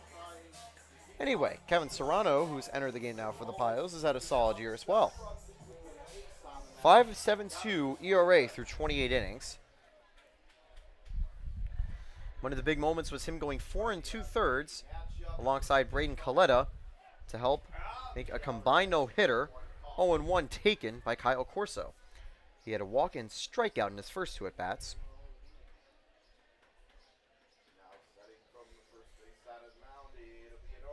That one sent deep left field, but it'll be caught by Bommy Marsh. The throw will just hold the runners at first and second. It's a 9-1 lead for the Muckdogs. One away here, so that will help Serrano get 1 out on the board, but it does come at the sacrifice of 1-1, quite literally and figuratively, as 1 run does come home on the play, on a sac fly.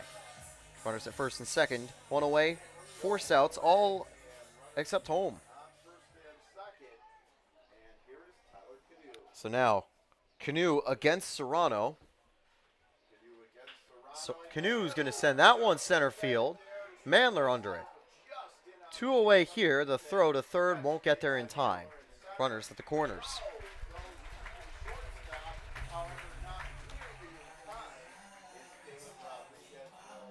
Two pitches here from Serrano, and he's forced 2 flyouts. Exactly what they needed.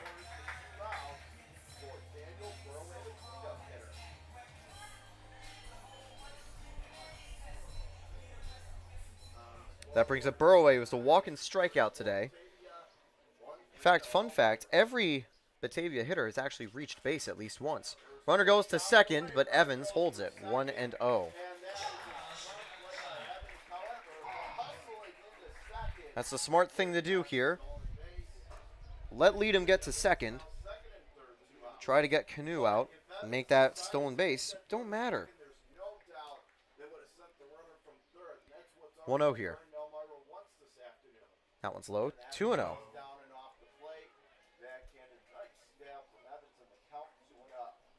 Entering the season 0-5 for the Pios. They wanted to do good, and honestly, they just have. An incredible recovery. And at a point later, they were 15-17. 2 games out of the playoffs, but came back to finish the regular season 24-21 to get in.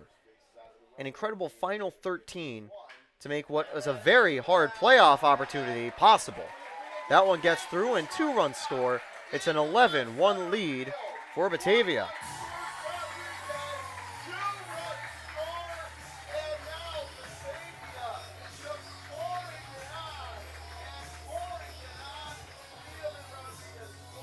That one drops in the right spot, and it is now an 11-1 lead.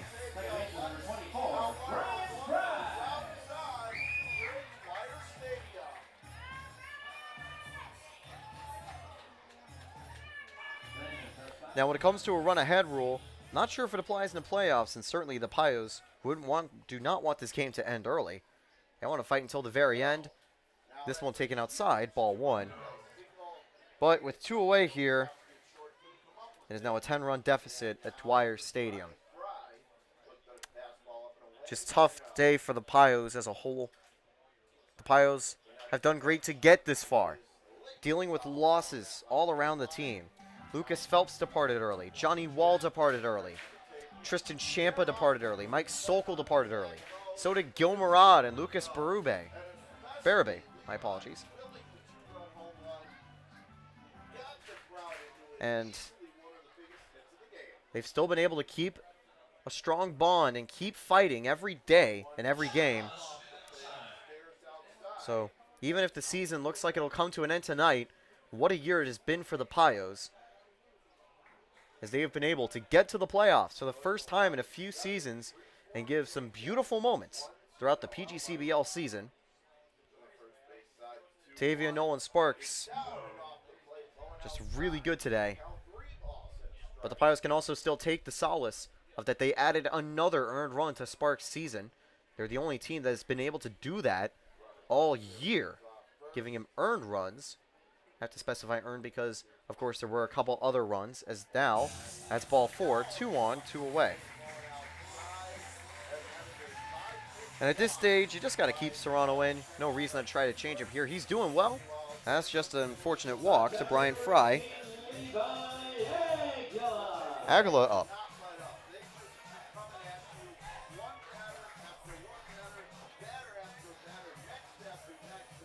It's only fitting that for the Pios and Muckdogs season, they played each other the first 2 games of the year and also the final 2 games of the year, at least for one of these teams. Swing and a miss, strike 1. So Serrano gets ahead here against Aguila. And Aguila, if he gets on base, it would bring up Benitez for a second time this inning, as Batavia will have batted through the entire order. So now, 2-on, 11-1 lead for the Muckdogs. That one sent high, but it'll finally end this inning. Mandler makes the play.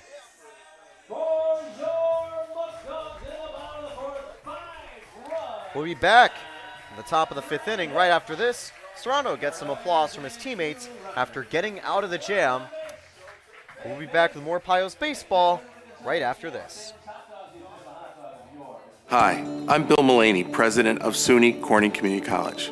I'm here today to let you know the classes and the quality of education that you've expected of us are ready to be delivered. Whether you're interested in transferring to a 4-year university or joining the workforce directly, Corning Community College has the program for you. We're here to provide the best possible education that we can, no matter what your aspirations. We hope that as you begin to weigh your options for the fall semester, you'll think first of Corning Community College. We're here for you, closer to home.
We're back here in Batavia.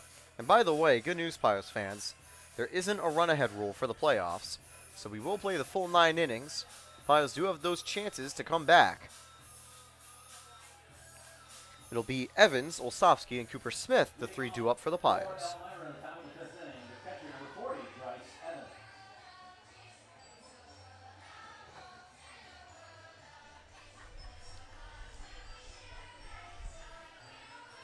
So Evans looking to start things off. He struck out last time.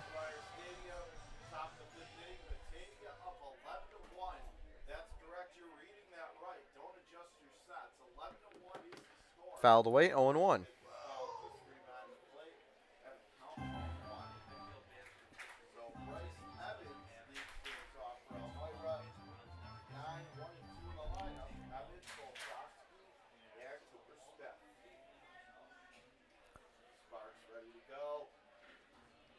Evans takes this one inside, 1-1. Evans at UMass Boston next season.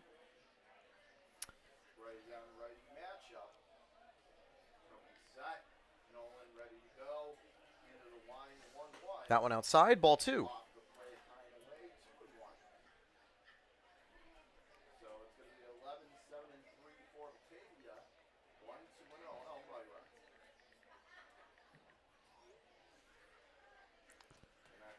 That one's going to be chopped up, and that one's caught.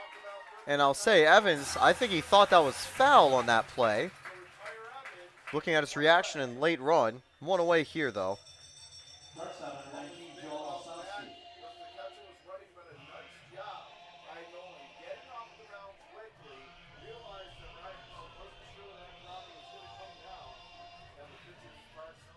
That brings Joe Olsofsky.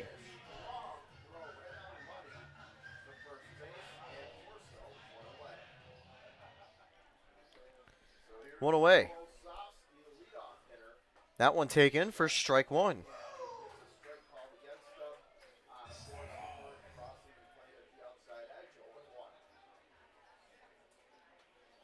Olsofsky looking to get back in the at bat here. Down early. Takes this one inside, 1-1. Of course, Olsofsky, credible summer here in Elmira. Great at hitting, great at pitching.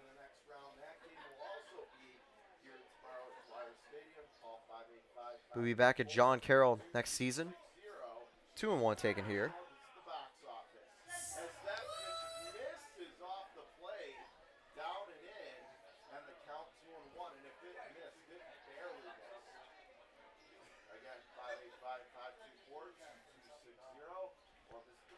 Fouled away, 2-2 now. So working a longer count here. Now I will say one thing. Sparks has had a couple long innings where he's had to sit down and just wait.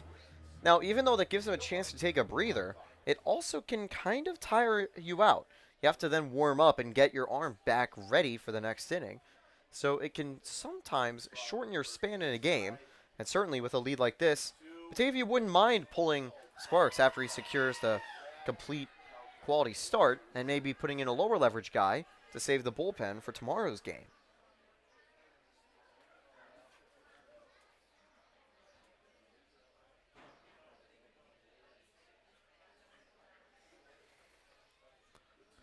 That one's going to be popped up, and that'll be the second out of the inning.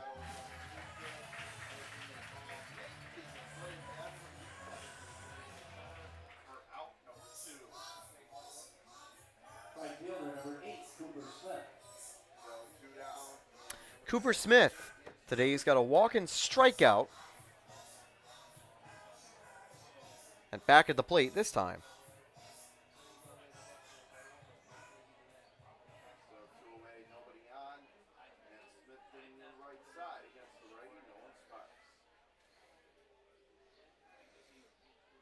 Smith swung and missed for strike one.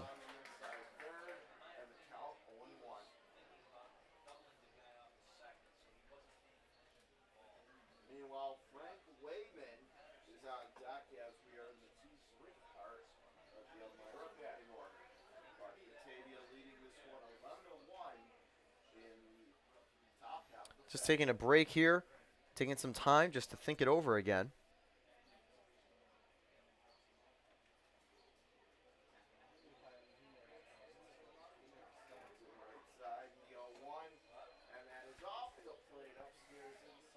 And now this one, ball one for Cooper Smith. 2 away here. The Pios want to keep the inning alive here with Frank Wayman on deck. 1-1 now to Cooper. Swung on and missed, 1-2 here.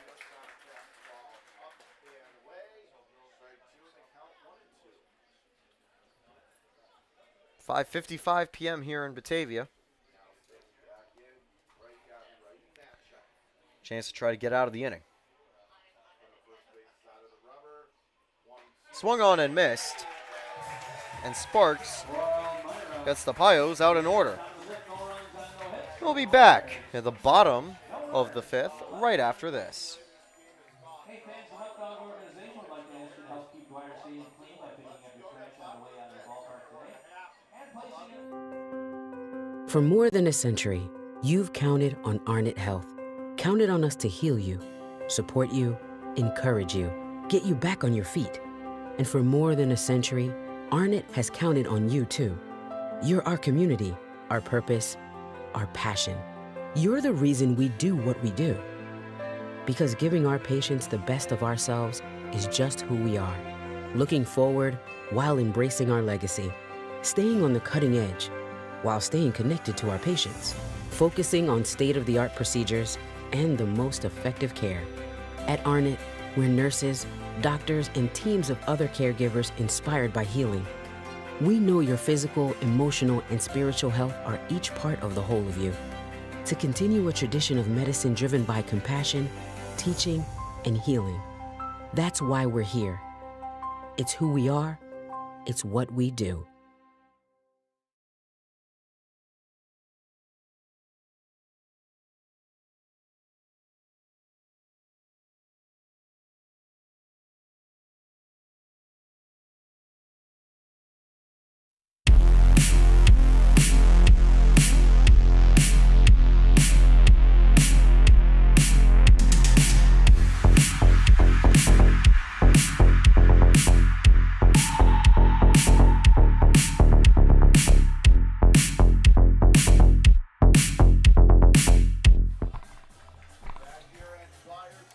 Abner Benitez leads off here for the Muckdogs.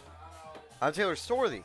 Welcome back to the Elmira Pioneers playoff round 1 game here in the West Division against Batavia Muckdogs. See, things haven't been perfect is unfortunately an understatement, but a chance to try to keep fighting here in the bottom of the 5th as strike 1 is taken by Benitez. Kevin Serrano on the mound. He got out of the 4th inning and will look to try to continue this outing here. Driven left, but caught on the run by Bobby Marsh. 1 away. Reinhardt up now, 1 out.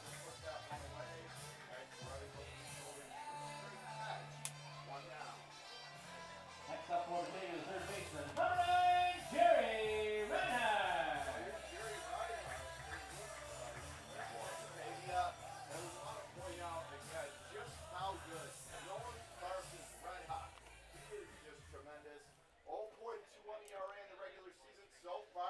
One away, that first pitch taken just a little bit inside. Ball 1.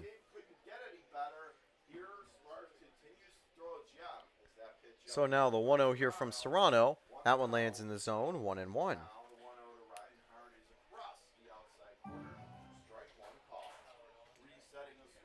The one tough thing about this postseason is the fact that it is just a 1-game series, and the opening rounds, it means one bad day and be lethal. Obviously, though, because these players are collegiate, most of them need to get back to school. You don't want to have it extend too far into August. So you do have to focus on that 1-week playoff format, but you can still be a little disappointed. 3-1 now here to Reinhardt. Got on with a walk and grounded out in his first 2 at-bats.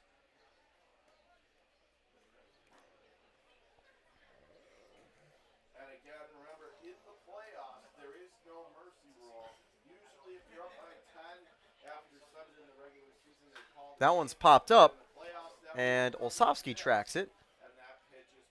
2 away here.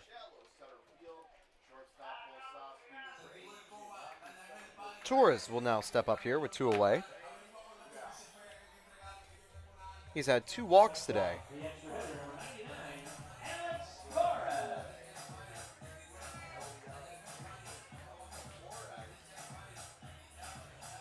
Serrano just going to be tasked with getting through as long as he can.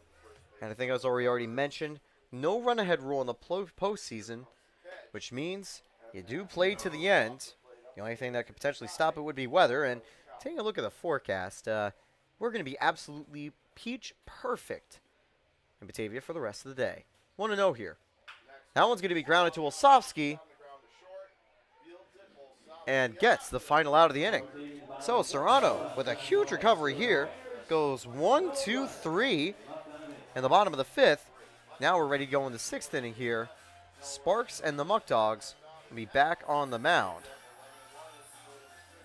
Unless they make the call from the bullpen, which I highly doubt.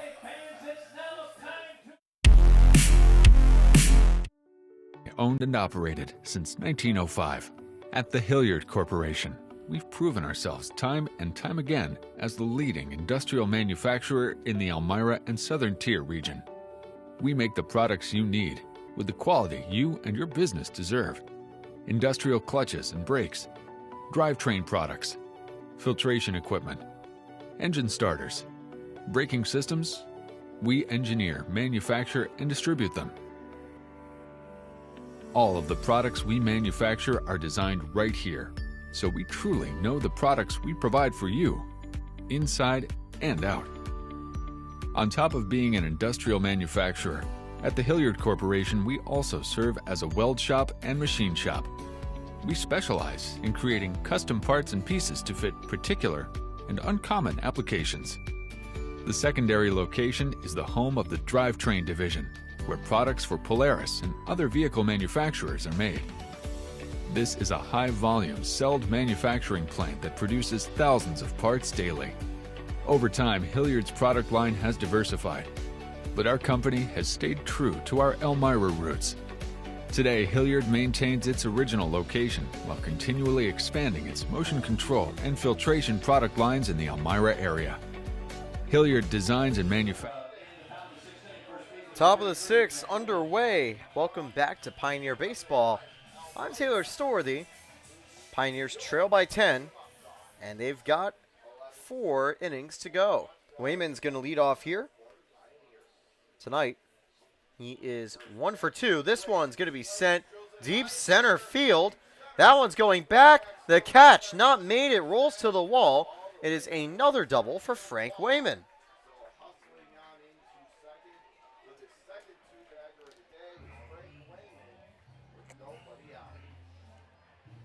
At this point, the Pios playing for pride, and they're just going to look to keep a run train going. Just try to get some offense on the board. Toronto had a gem of an inning previously, and now here comes Max Mandler with one on, no one out. Like to try to get Mandler home, or Wayman home. He had a double and a walk today. Swing and a miss on that first pitch, strike 1. Mandler's played all over this season for the Pios, from infield to outfield, but recently has found himself resting as that center fielder.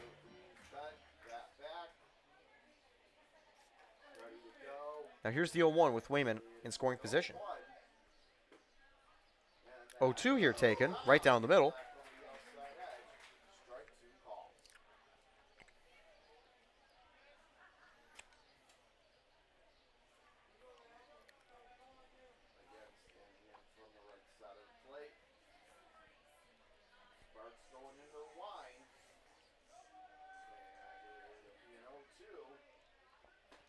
The 0-2 taken for ball 1.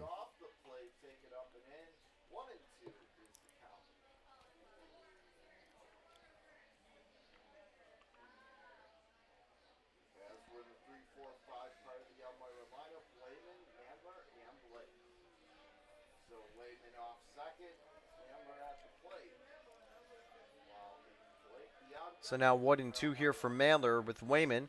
Bit of a lead. That one's going to be lined and gets through. Wayman holds at 3. Runners at the corners with no one out. A good single there. And now for Mandler, he's just a triple and home run away from the cycle. That brings up Aiden Blake, who's 0 for 2 today.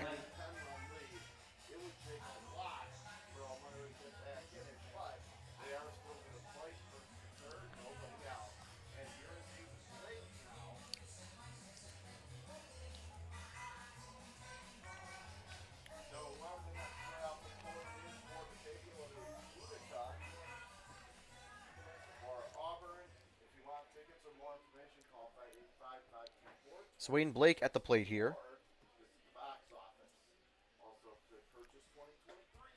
Takes it up high, ball 1. And a reminder, you know the number you see for commercial. Even if this is the Pios' last game of the year, you can get yourself 2023 season tickets. And also, make sure you save it for the 2023 season when Pios Baseball will be back. 2-0 here as Blake is able to get ahead. So after the 2 opening hits, that does put Nolan Sparks in a little bit of trouble here. Blake could try to get a couple more runs home right here. That one's outside, 3-0. On deck, Bobby Marsh, as he's running a little lower maybe on stamina here. Wouldn't be surprised if eventually they look to pull him and save him for the next game, because again, Batavia is currently, if this result stands, going to win. But there is time for the Pios to really muster up that comeback. Bases are now loaded with no one out. And that might be the day for Nolan Sparks, as now we're going to see their coach come to the mound. And I can tell that's not their pitching coach. It's the team's head coach. They've had someone warming up, and that, I think, will be the day for Nolan Sparks. He's gone 5 innings. He's surrendered a total of 1, 2, 3, and 4 hits, 3 walks, but also importantly, he has recorded 5 strikeouts.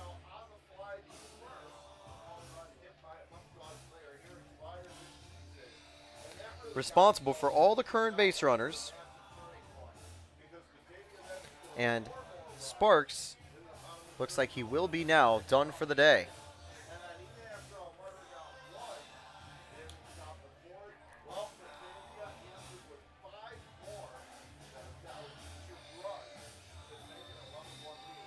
Actually,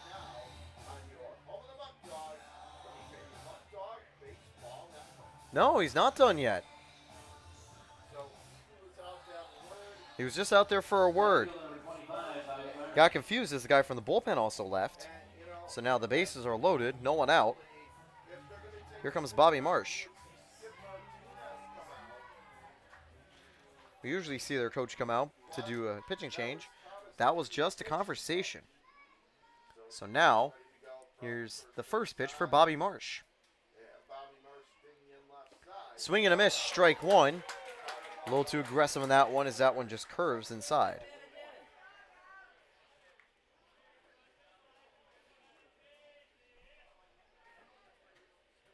On deck after Marsh, it will be Joe Muzio. Here's the 0-1.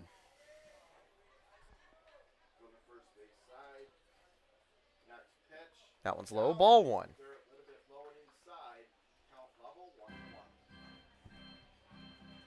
A sacrifice play would bring a run home.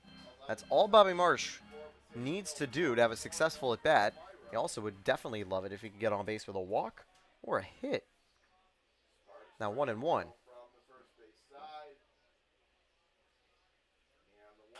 That one's going to be sent to left field. That's caught. They're going to send Wayman home. And it is a sacrifice fly, and it's an 11-2 game.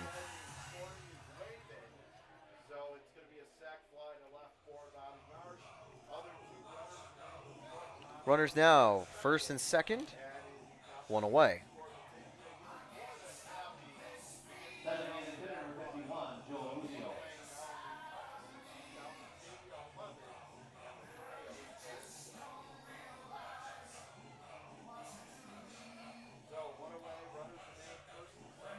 Here comes Joe Muzio. He's quickly turned into a fan favorite for the season. Today, grounded out with an RBI and flew out 0 for 2, but did bring one of the runs home. Has a chance for a second here as Sparks just steps off the mound.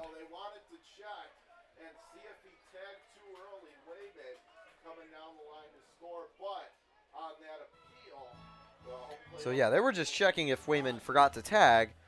He did, but always good just to double check. I also think it probably would have been too late to check there. But now, first pitch here to Muzio. Taken, strike 1. Pios still able to get offense going, even in a pretty tough game like this. And Muzio would look to try to get run number 3 home at this at-bat right here.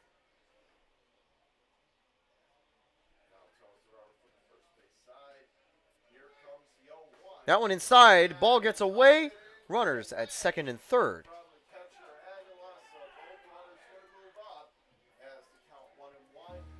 So that's going to do Muzio an even bigger favor here.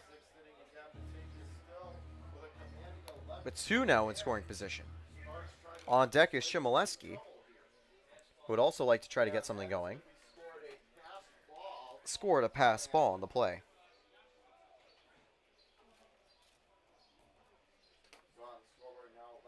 Now 1-1 for Muzio. Checks up, but they're going to say one around 1-2.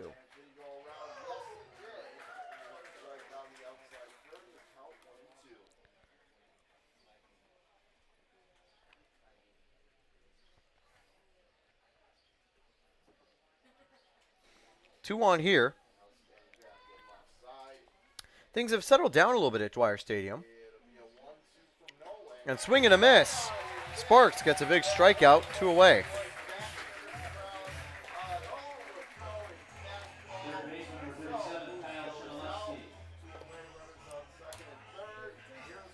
Brings up Kyle Shimoleski.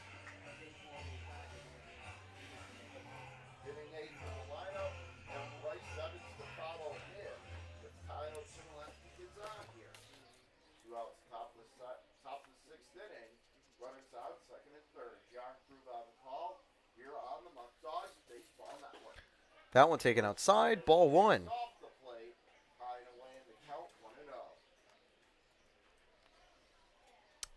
Two aboard here again for the Pios. Shimoleski doesn't want to leave him stranded, and he's already got a good start here in the count against Sparks. Sparks sends that one over to short. Good effort to run. The catch is made at first. That'll end the inning. 1 run comes home on 2 hits. 2 runners ultimately stranded that time as Sparks completes an outing here with just 2 earned on the day. Pios baseball back with the bottom of the 6th right after this. Nearly 3,000 employees working across various locations in the Southern Tier, Arnot Health was recognized as one of America's best mid-size employers by Forbes for 2022. And we turn to our employees to find out what makes Arnot such a good employer. Is the level of ownership that everyone has for their work and the amount that they show that they care. Regardless of role or job title, everyone here supports one another and brings passion to the work they do. During the COVID pandemic, we had everybody in our system come together and work as a really strong team. They want to be here, they love being here, they love helping everybody. Everywhere I go, we have just great staff. And they're my friends, and I see them, how dedicated and hardworking they are. It's amazing how much perseverance and effort we go through to strive for the best patient outcomes possible.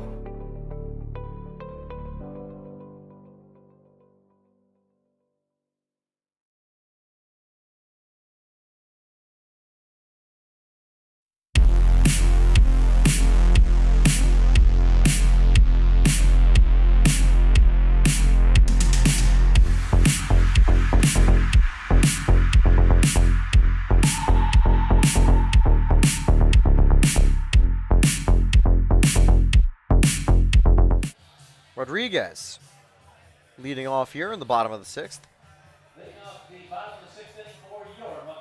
So on the mound for the Pios is Kevin Serrano, and I'm Taylor Sorthy here for the broadcast.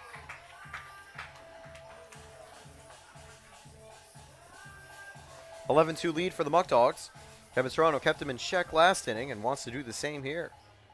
Back here at Dwyer Stadium, bottom of the 6th inning, Batavia with an 11-2 edge. And, oof, close inside. And that's a hit by pitch. Rodriguez takes first base.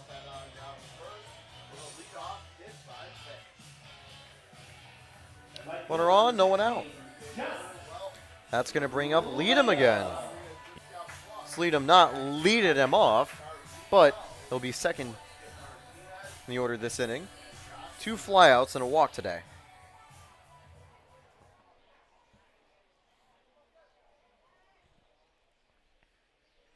That one sent Cooper Smith under it, 1 away. So good recovery there from Serrano. 1 out and a double play opportunity could also be open, as that brings up Kyle Corso.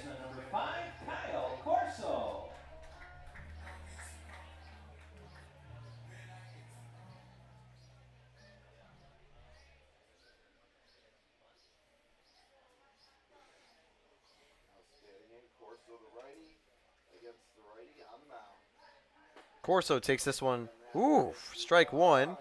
Looked like it was a bit outside there, but that also could be maybe just trying to speed up the game a little bit. Anyway, very close there. 0-1 with one away and a runner on first. That one this time a bit further outside, 1-1. Serrano's done a good job coming in to try to keep things as they are, give the Pios a semblance of hope to come back. Obviously, it's been a tough night, sadly for Jarek Potus and sadly for Ethan Herrera.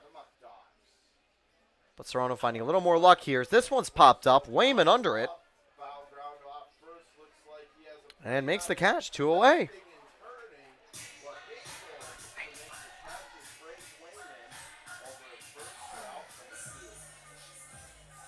Two outs here in the 6th. And that's going to bring up Cano.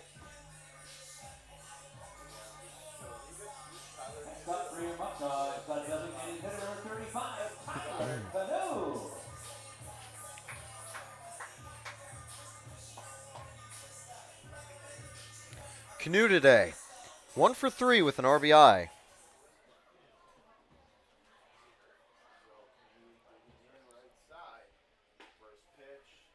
Oh and 1.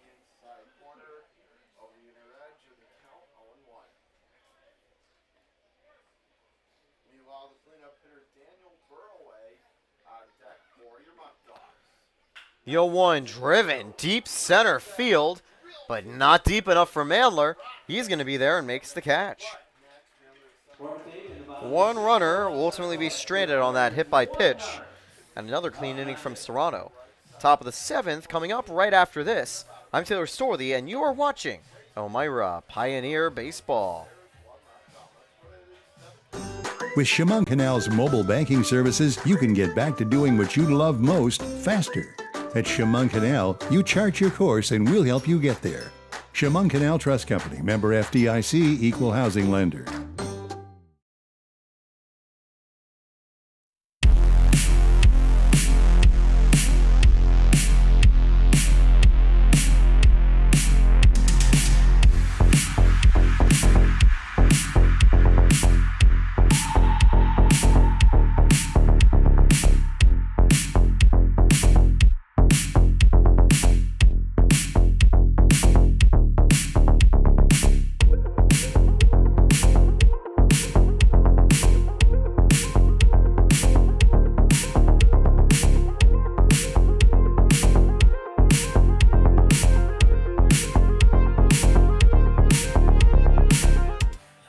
I'm Taylor Storley. Welcome back to more Pios Baseball.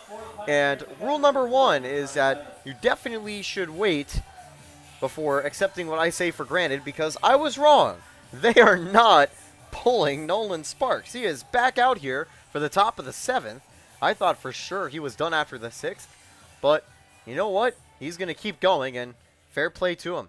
He's had a good night tonight, surrendering 2 runs for a normal pitcher. It's just a good day if you go 6 innings. For Nolan Sparks, it's his worst performance of the season, and still enough to try to get a win. This one fouled away, 0-1. And by worst performance of the year, that is actually his worst performance, one of them of the season with 2 earned. But I will mention, keep in mind, he's had an incredible season and .22 ERA in the regular season. So it's still a great night tonight for him. But grading in his standards, that would certainly be tough. The Pios offense has been able to get some runs past him, but just a unfortunate set of circumstances, I'd say, for them tonight. It's hard to tell how many hits there are on the board, but I can tell 3 errors for Batavia, none for Elmira. That one's popped up. And that one's caught. 1 away. Evans, 0 for 3 tonight. Top of the order, Joel Sofsky back up. Now, I mentioned something. Earlier in the year, when the Pios were stuck in that losing skid, Coach Drummond mentioned that when it came to things going on, it was because there was one thing that wouldn't work. Oh, and by the way, I think that is it for Nolan Sparks. They're now going to make the change. They just gave the final third of an inning to Nolan Sparks as I think they will take the ball here. Unless Sparks is trying to say he wants to keep going. The other pitcher's arrived, and it still looks like he's reaching out for the ball.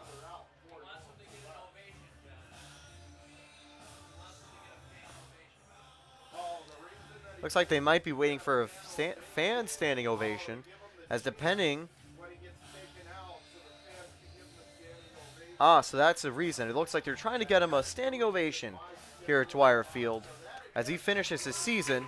Obviously, if the Pios win the West Division, we'll see Nolan Sparks probably for Game 2 of that series. If he'll give a tip of the cap.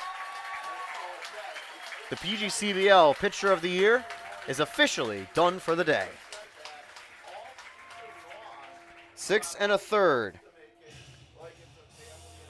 He has surrendered just 4 hits, 3 walks.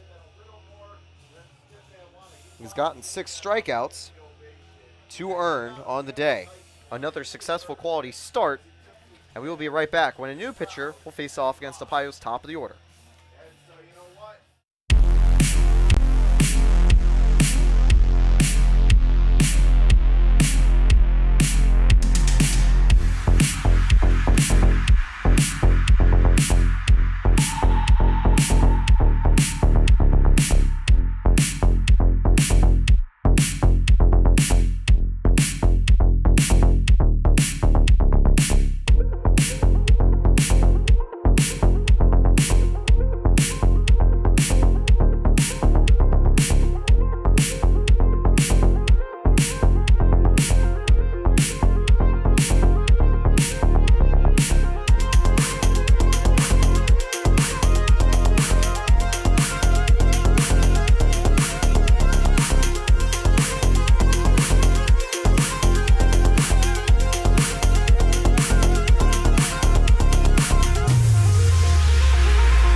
Alex Hales now on the mound for Batavia. For the season, he's a .346 ERA in 13 innings, 7 games pitched, 1 start.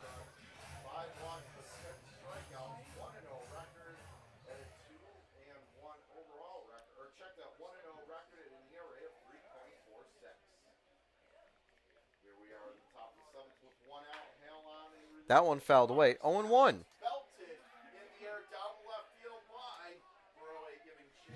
Alex Hale takes the mound now for Batavia. Olsowski at the plate.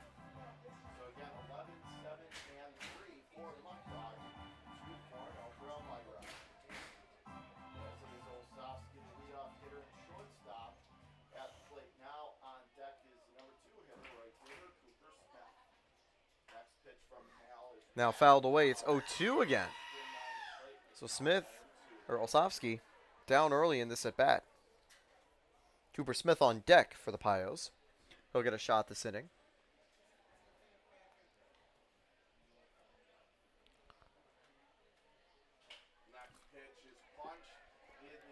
That one is popped up and caught at second. So 2 away now here at the top of the 7th inning.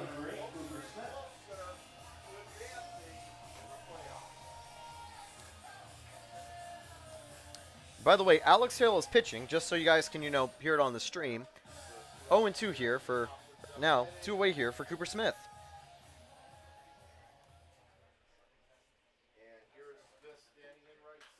This one fouled away, 0-1. Smith has had a great season with the Pios. And, of course, they're going to wish him best of luck at Northern Essex next season.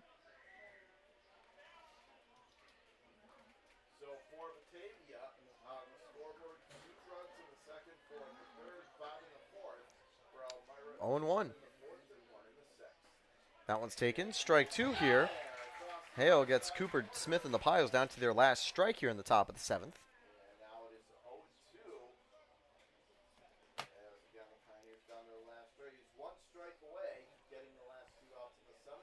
That one's going to be grounded and fouled away.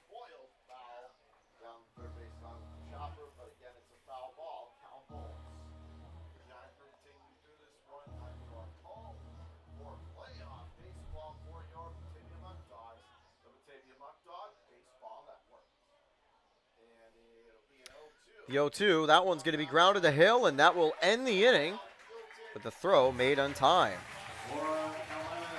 Pios go down in order.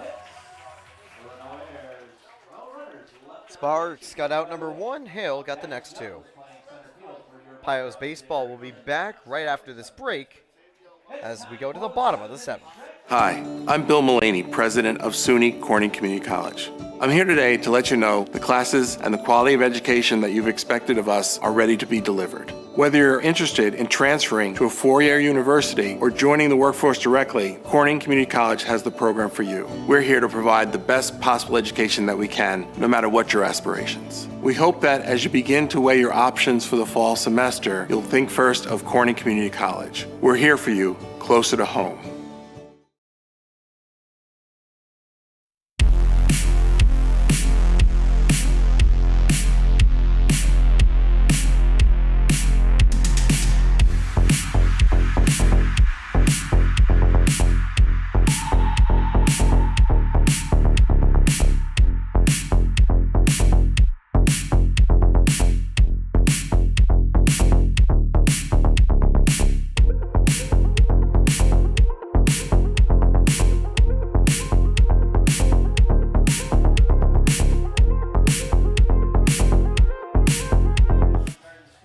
Bottom of the 7th, back here in Batavia at Dwyer Stadium. I'm Taylor Storthy.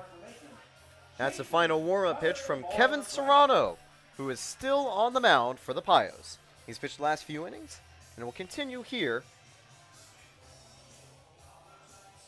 as he looks to try to keep this deficit as it currently is. Daniel Burway, Brian Fry, and Levi Aguia, the 3 due-up, barring any pinch hits and substitutions.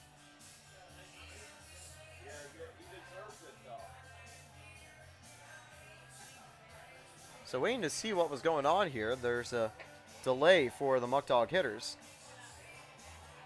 And we'll have to check if that is a different number. Yes, it is. Number 2 is going to enter the game in place of Burroway.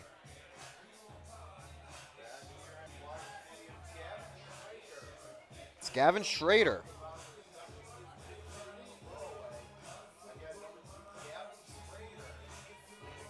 So not a surprise to see a pinch hitter here. The game well in hand.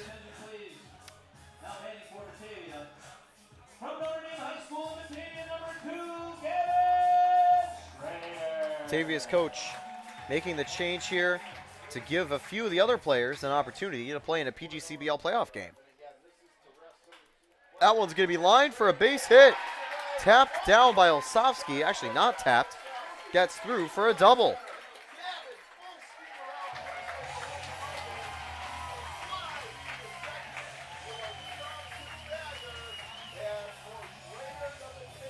I'll say for Joey Martinez, that's a really good look, I'd say, to bring up some of these guys, because it gives them a shot to play in a postseason fixture.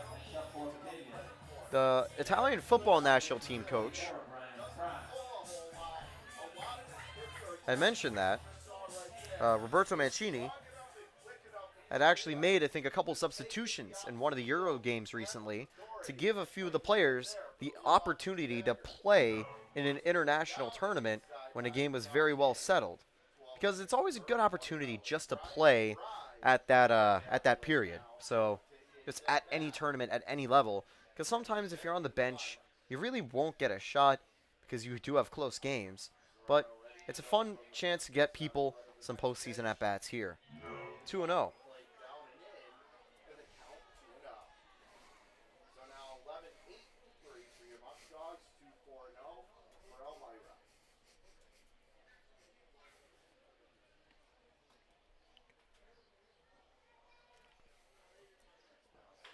That one's going to be grounded over to Aiden Blake. And that is out number 1. Fry thought it was foul. They think it's foul.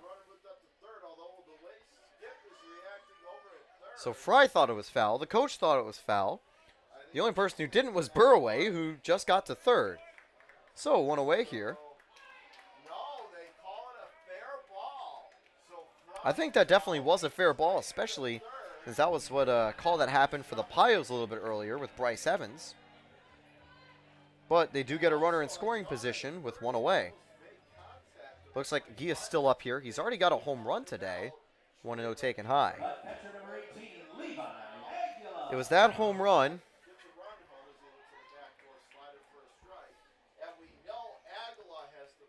that was able to score the early runs that I think gave the momentum that the Muckdogs have needed today.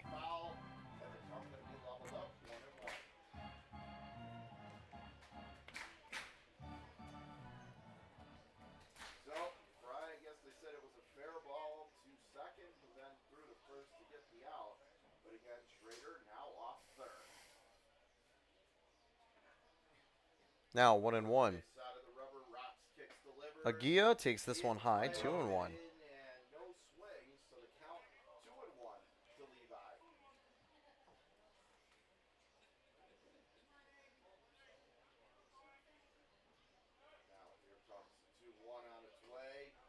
That one goes wild, and a run comes home. It's a 12-2 lead now for the Muckdogs.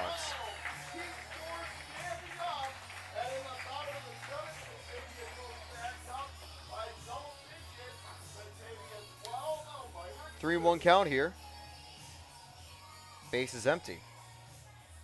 As that one just skipped right off the glove of Evans behind the plate. He's had a rough afternoon back there. That one's going to be sent over to Olsovsky. The throw made in time, 2 away. Benitez has been subbed by Dallas Young. 2 away. Young will now enter the game.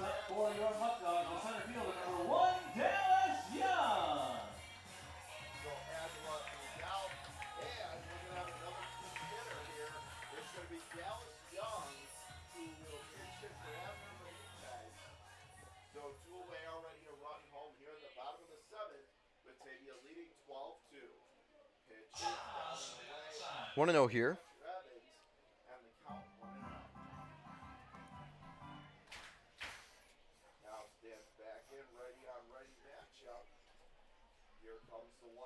That one's taken low, 2-0.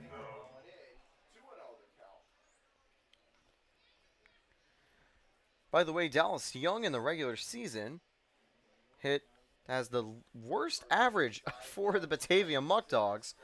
However, makes up for it with effort in the field and with OBP. We've also seen him play a few times last night and gets a good playoff opportunity right here.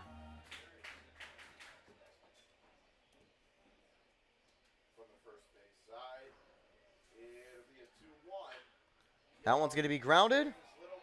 Picked up at short and just a step behind. That'll end the inning.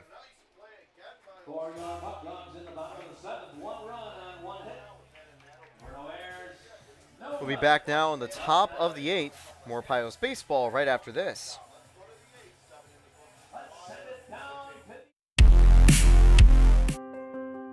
For more than a century, you've counted on Arnot Health. Counted on us to heal you, support you, encourage you, get you back on your feet. And for more than a century, Arnot has counted on you too. You're our community, our purpose, our passion. You're the reason we do what we do.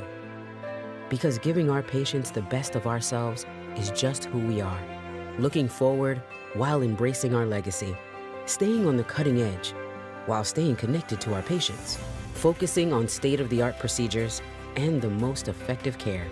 At Arnot, we're nurses, doctors, and teams of other caregivers inspired by healing. We know your physical, emotional, and spiritual health are each part of the whole of you. To continue a tradition of medicine driven by compassion, teaching, and healing. That's why we're here. It's who we are. It's what we do.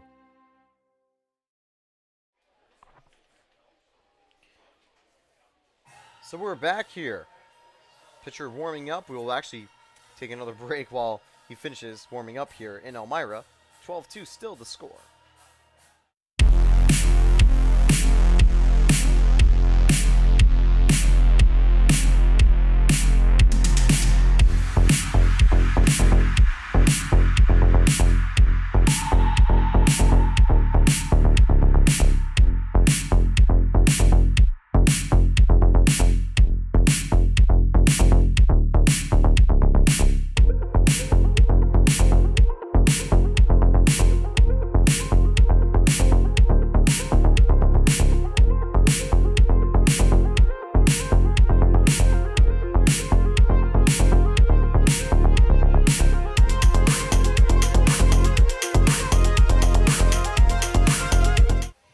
Anthony Sullivan takes the mound for the Muckdogs. We're ready to go here.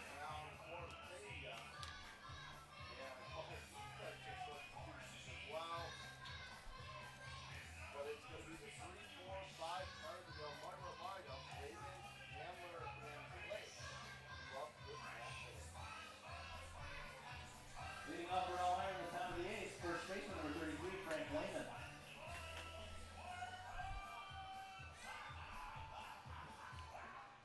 So now top of the eighth, Frank Wayman, Aiden Blake, or Max Mandler, and Aiden Blake are the three due up. The three have combined to get on base today. Wayman 2 hits, Mandler 2 hits. Blake only got on with a walk. But a solid day for that mid-lineup trio.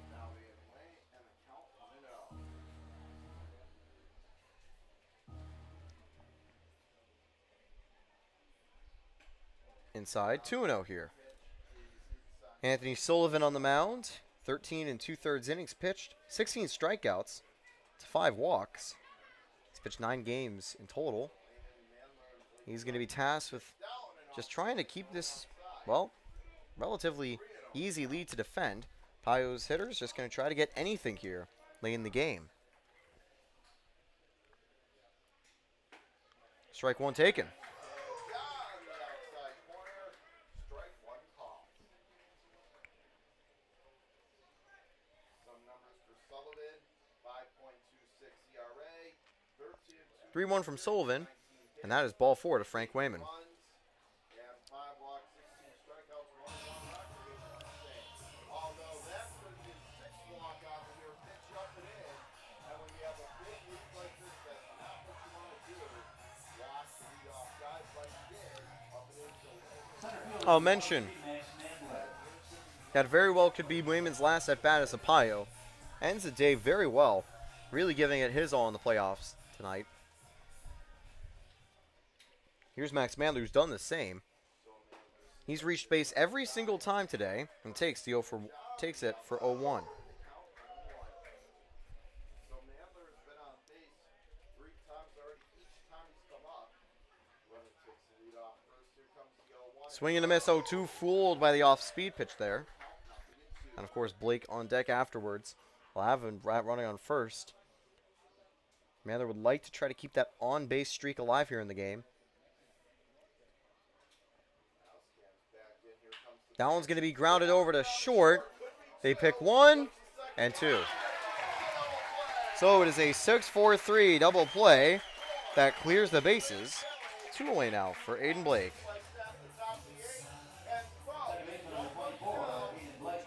4 outs to go for the Pios season. Aiden Blake up for a potential final at-bat as a Pioneer.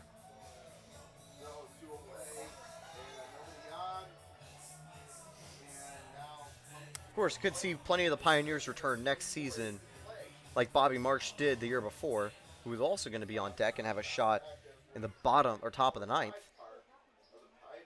Taken outside, ball 1.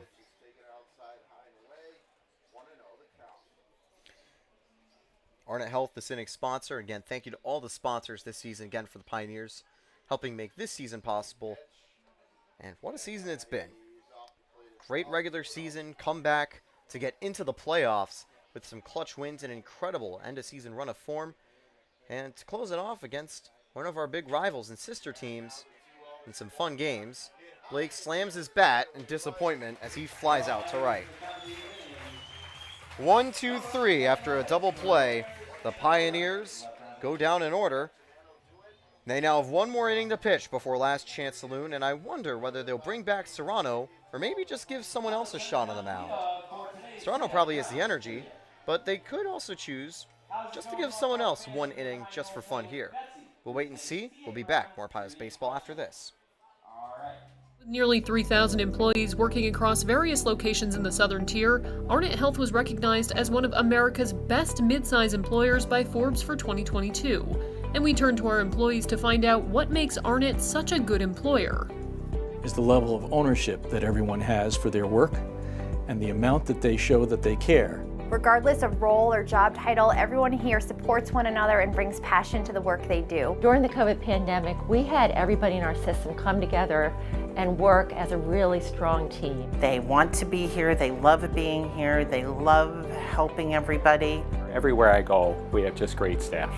And they're my friends, and I see them, how dedicated and hardworking they are. It's amazing how much perseverance and effort we go through to strive for the best patient outcomes possible.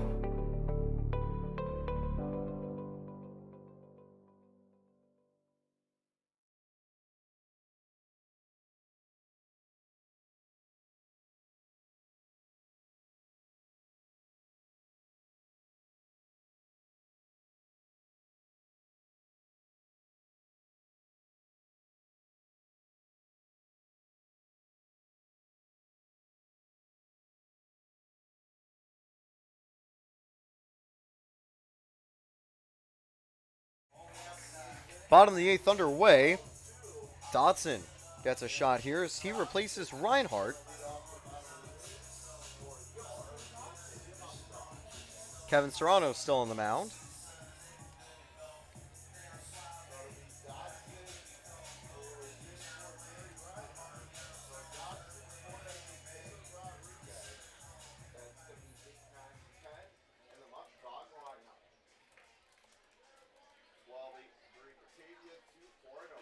That one's outside and taken for strike one.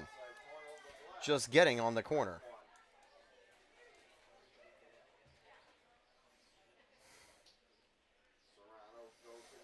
That one's again outside, taken, 0-2.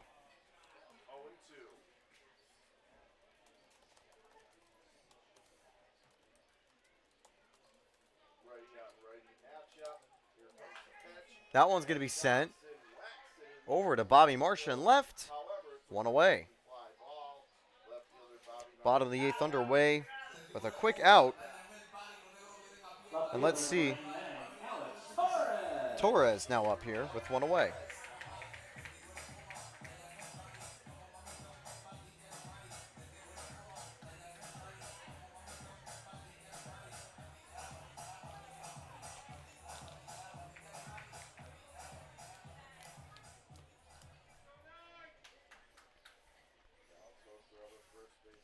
That one's going to be grounded, and Serrano tried a backhand grab, but couldn't get it. It's a one-out single here for Torres. That brings up Caleb Rodriguez with one away, and a runner on first.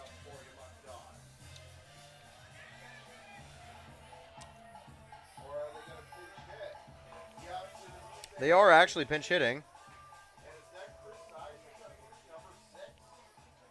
I think it's Chris Isaac, number 6. He's a pitcher usually, but he's coming in as a hitter.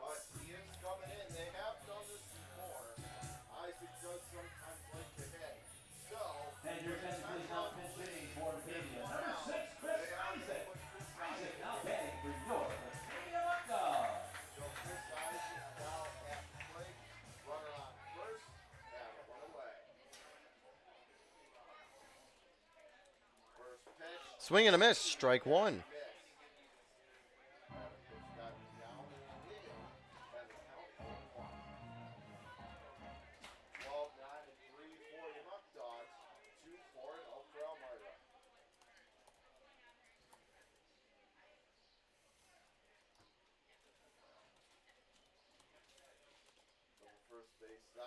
That one taken, and oof, ball one there, very close, but they're just going to say a little inside.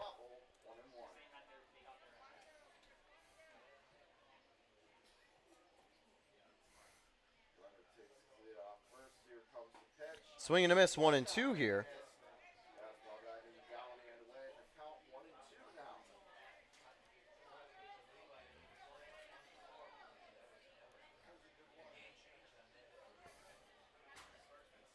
Now 1-2 from Serrano here. Low, 2-2 now for Isaac.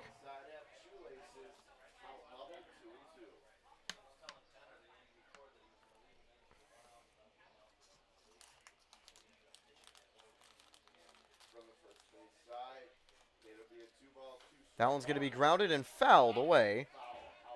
So we go again on a 2-2 count.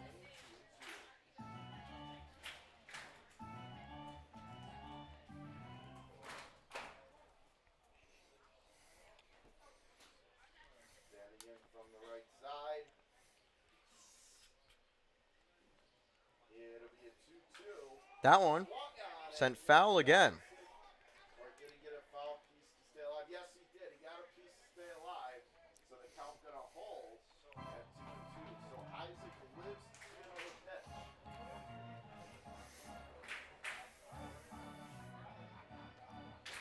We're in the bottom of the 8th. So once again, 2-2 count here for Isaac. Serrano with one away, looking to try to get out of a jam and get us to Last Chance Saloon.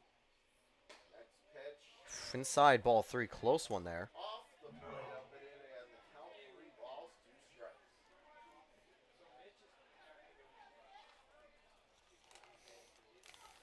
So Isaac standing in right side. Meanwhile, Mitch Fleming has moved into the on-deck circle for a lead-up. And ball 4. They give it to Isaac.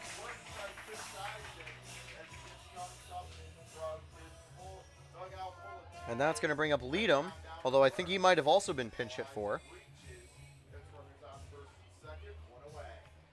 And again, when you're up by 10 and you're enjoying and playing in front of a packed house, you can have a lot of fun, and that is the case right now. And your attention, please, now pinch hitting for Batavia. Number 36, Mitch Fleming.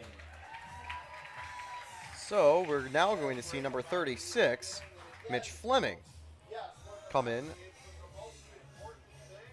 Your Muckdogs 3 outs away on defense from advancing to the second round, and it's amazing how far this 2 runners on, 1 away. I got to just fix up the standing really quickly. Whoops. missing the playoffs a year ago. Now Taken outside, ball 1. they're dominating their first playoff game as that pitch is high and away with a breaking ball 1-0, and I'm sure that they're going to be amped up and ready to go for tomorrow as well. Fleming stands in right side. The 1-0. That one a broken bat, and that's a foul ball. The broken bat went further in play than the ball did. 1-1. Wow.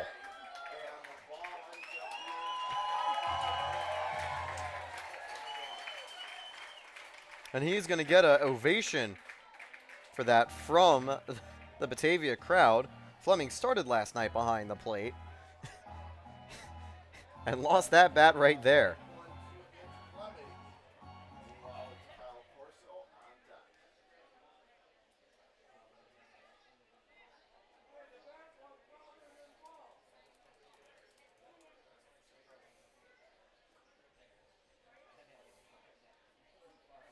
Standing back in is Fleming, right side of the plate. It'll be a 1-1. Swung on and missed. Now 1-2 here from Serrano. At a fastball on the inside corner, and the count now 1-2.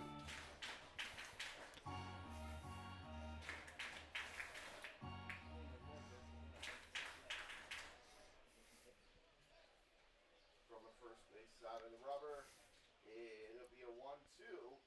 That one, ball 2 outside. So the inning doesn't end there. Good job by Evans to get in front of it. And the count now level 2-2. He's done a great job behind the plate on defense with some good throws. And they're showcasing some solid blocking as well. That was a good block there. He got even credit for that one. As the count 2-2 now on Fleming. Runners on first 2-2 for Fleming. away. From the first base side here comes Fleming swings and misses. It's a strikeout for Serrano. And there are now 2 away here in the bottom of the 8th. and so runners on first and First second. baseman number 5, Kyle Corso. Kyle Corso not going to be pinch hit for. Of a chance to try to get his first hit of the night here. To away, a chance to add on to this very substantial lead for your Batavia Muckdogs. Here comes the pitch, and that is on the plate down in 1-0 here. count 1-0.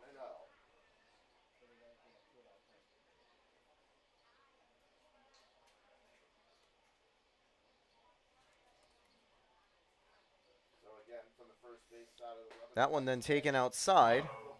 So we're going to go now 2-0 here. A good day for Corso alongside the rest of the team.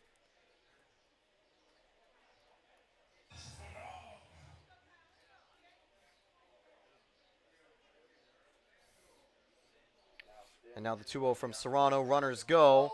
Evans throw to third, not in time.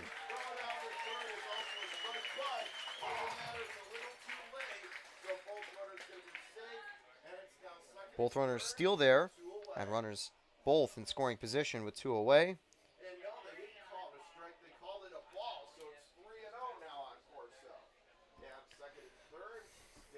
3-0 here. 2 away in the bottom of the 8th. And Serrano, no, he's going to have a walk there.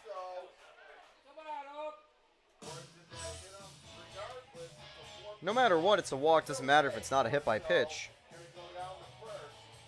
I think it did miss him, but bases are now loaded with 2 away.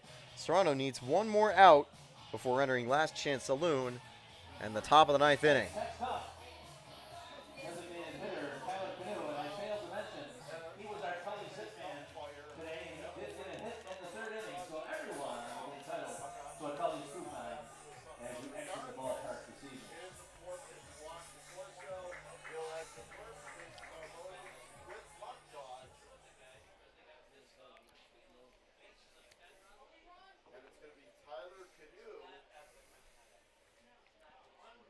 Canoe now at the plate.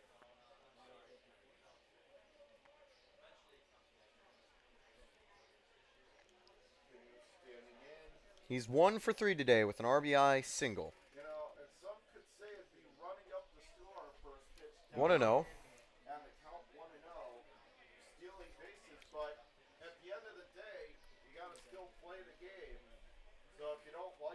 So now, 1-0 here for Canal. That one's going to be sent deep left field, but that'll be the final out of the inning. And now the Pios bats will come up to the plate one more time. Up next, last chance saloon. Kevin Serrano completes 5 innings of 1 run ball. Excellent work, Kev.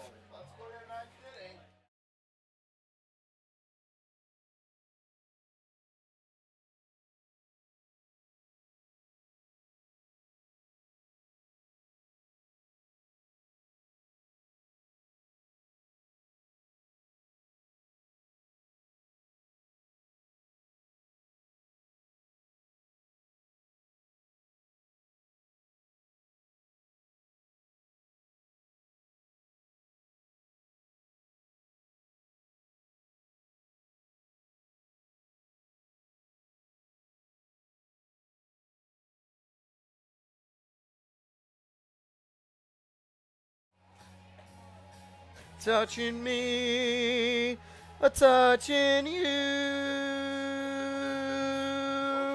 Last chance saloon, top of the 9th. We're back here at Dwyer Stadium. Oh, come on, I had to sing along to Sweet Caroline, potentially the final innings of Pio baseball this year. But now the Pios will get 3 more outs, and they need 10 runs. I got to hype up the team as much as I can, but it's not a very likely occurrence to happen. But for now, the Pios just want to play for pride and try to get something on the board. I don't think there's going to be a change on the mound. Looks like Sullivan will continue here. It's going to be Bobby Marsh, followed by Joe Muzio and Kyle Shimoleski. Final 3 outs, potentially, of the Pios season. And now they're playing Baby Shark, which means our stream will probably be taken down, unfortunately. Well, that's the thing, actually. Probably, I think like background, hopefully not. But there was a song they used last night that actually did get a copyright claim for 2 Nations. And Bobby Marsh gets a base hit in what could be his final bat as an Elmira Pioneer on the first pitch. Bobby Marsh, great job there. Now over the break, I also had this set up. Just I figured something fun I could show for the final inning. Oh. There it is. I had the wrong graphic. But some superlative rewards as we take a look at a few of the moments that helped the Pios get to the playoffs. Obviously, everyone on the team had an incredible season. I just wanted to highlight 3 of the more recent moments that helped the Pios make it. First, the on-the-scene moment award. That's the one walk-off we had from Aiden Blake as this first pitch taken for strike one.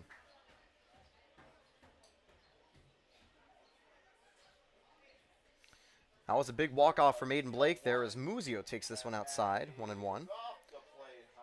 We'll go over the extra awards after Muzio's at-bat finishes. 12, 9, and 3 for Batavia, and 2, 5, and 0 for Elmira. It'll be a 1-1, and that is down and off the plate, blowing away. 2-1. But yeah, Muzio a great season. I'll probably have a chance to call one of Muzio's games next season when he'll be back with the Eckerd Tritons facing the Tampa Spartans, the team I do collegiate baseball commentary for. If for some reason you really like my terrible singing puns and all of that, you can always check me out there on Tampa Spartans TV after this season. 3-1 here now as Marsh gets to second on the wild pitch.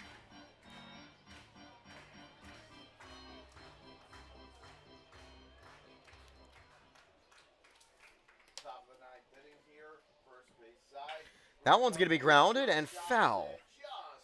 Full count for Muzio. But again, Muzio has really become a fan favorite. Came on as a pitcher one time in an interleague game and blessed us all with some beautiful ephus pitches that unfortunately, he said, weren't landing in the zone. But he did a good job this season. Came back from injury and hit one award that I'm actually going to mention a little bit later as well to help the Pios get to the playoffs.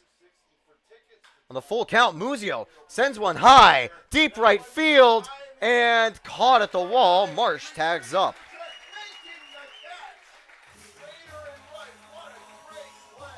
That brings up Kyle Shimoleski with one away.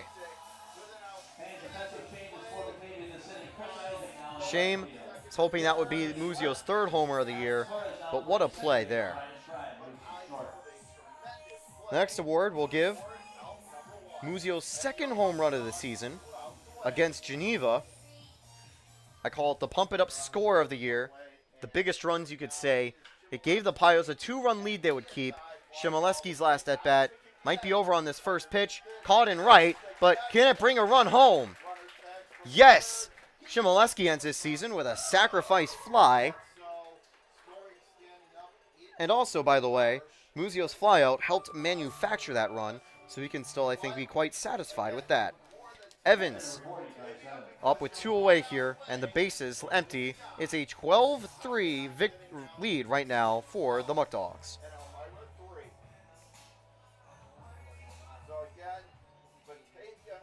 The final award, as that one's taken high for ball one, I call it the strikeout of the year, and well, it's actually 2 strikeouts. POTUS' previous appearance against Geneva, getting out of a bases-loaded jam late with 2 clutch strikeouts to preserve a lead that the Pios would hold and win with. So great moments this year. Those are 3-1 of the highlights since they directly helped us in the Pioneers' playoff chase. But obviously, everyone has had an incredible season. Even players who haven't played too much, like Evans. He just joined the Pios. They've already made some huge contributions. Best of luck to everyone on this team, as now there's a 2-1 count. Swing and miss, 2-2. Pios down to their last strike of the season. And the Muckdogs, 1 strike away from hosting the West Final. Outside, ball 3.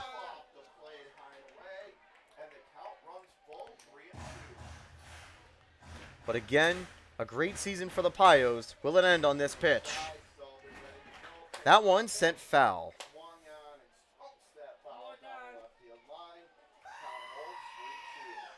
I could also mention, of course, other moments. Like in those games where we won, Max Mandler actually had driven in the runs that gave the lead. That sacrifice fly had given the Pios a run lead then. Now, Evans up the middle. Keeps it alive a little longer with a single. That brings up Olsovsky one more time.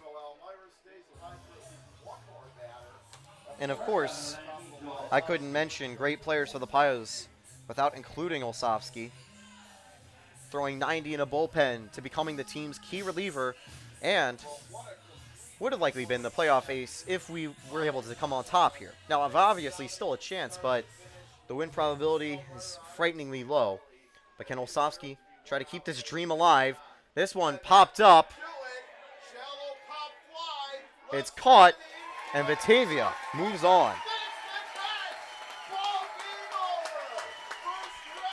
And with that, the 2022 season comes to an end for the Elmira Pioneers.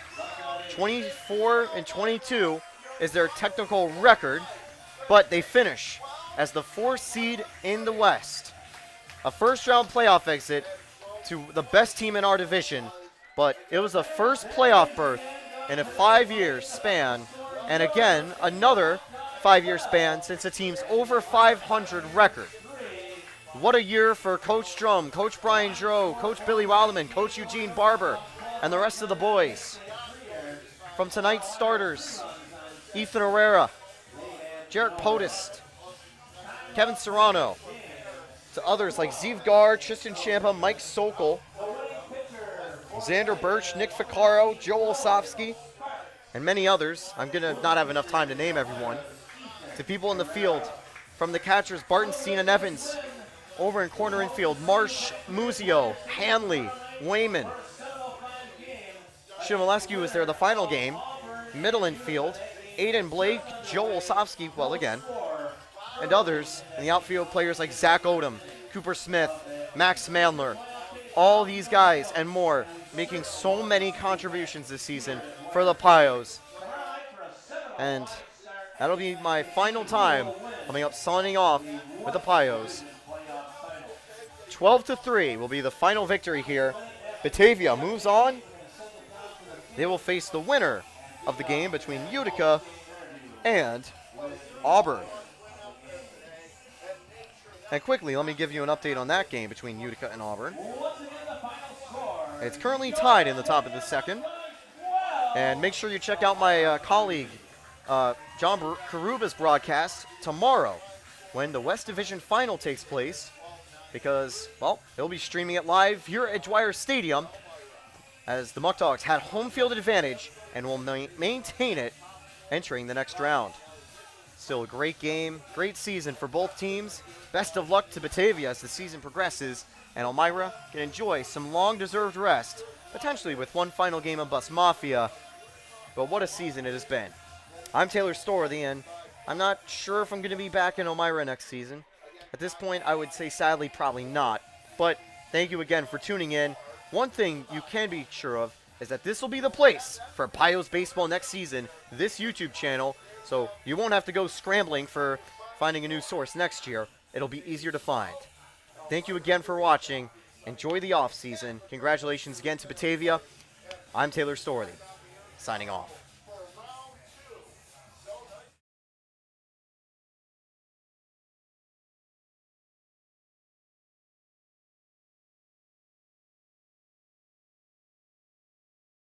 Oh, and by the way, I figured I might as well give, of course, a couple other shout-outs as well. The rest of the Pios crew, from General Manager Mark Witt to all of the workers who do PA, Dalton, Nasty Nate, Isaac, and, of course, can't forget Kennedy as well, team trainer, helps out, and had to deal with a couple injuries, like a pretty bad comebacker. Oh, boy, you know what? Honestly, I'd keep shouting people out, but it is just going to keep getting louder. Thanks again to all their sponsors. Have a good night.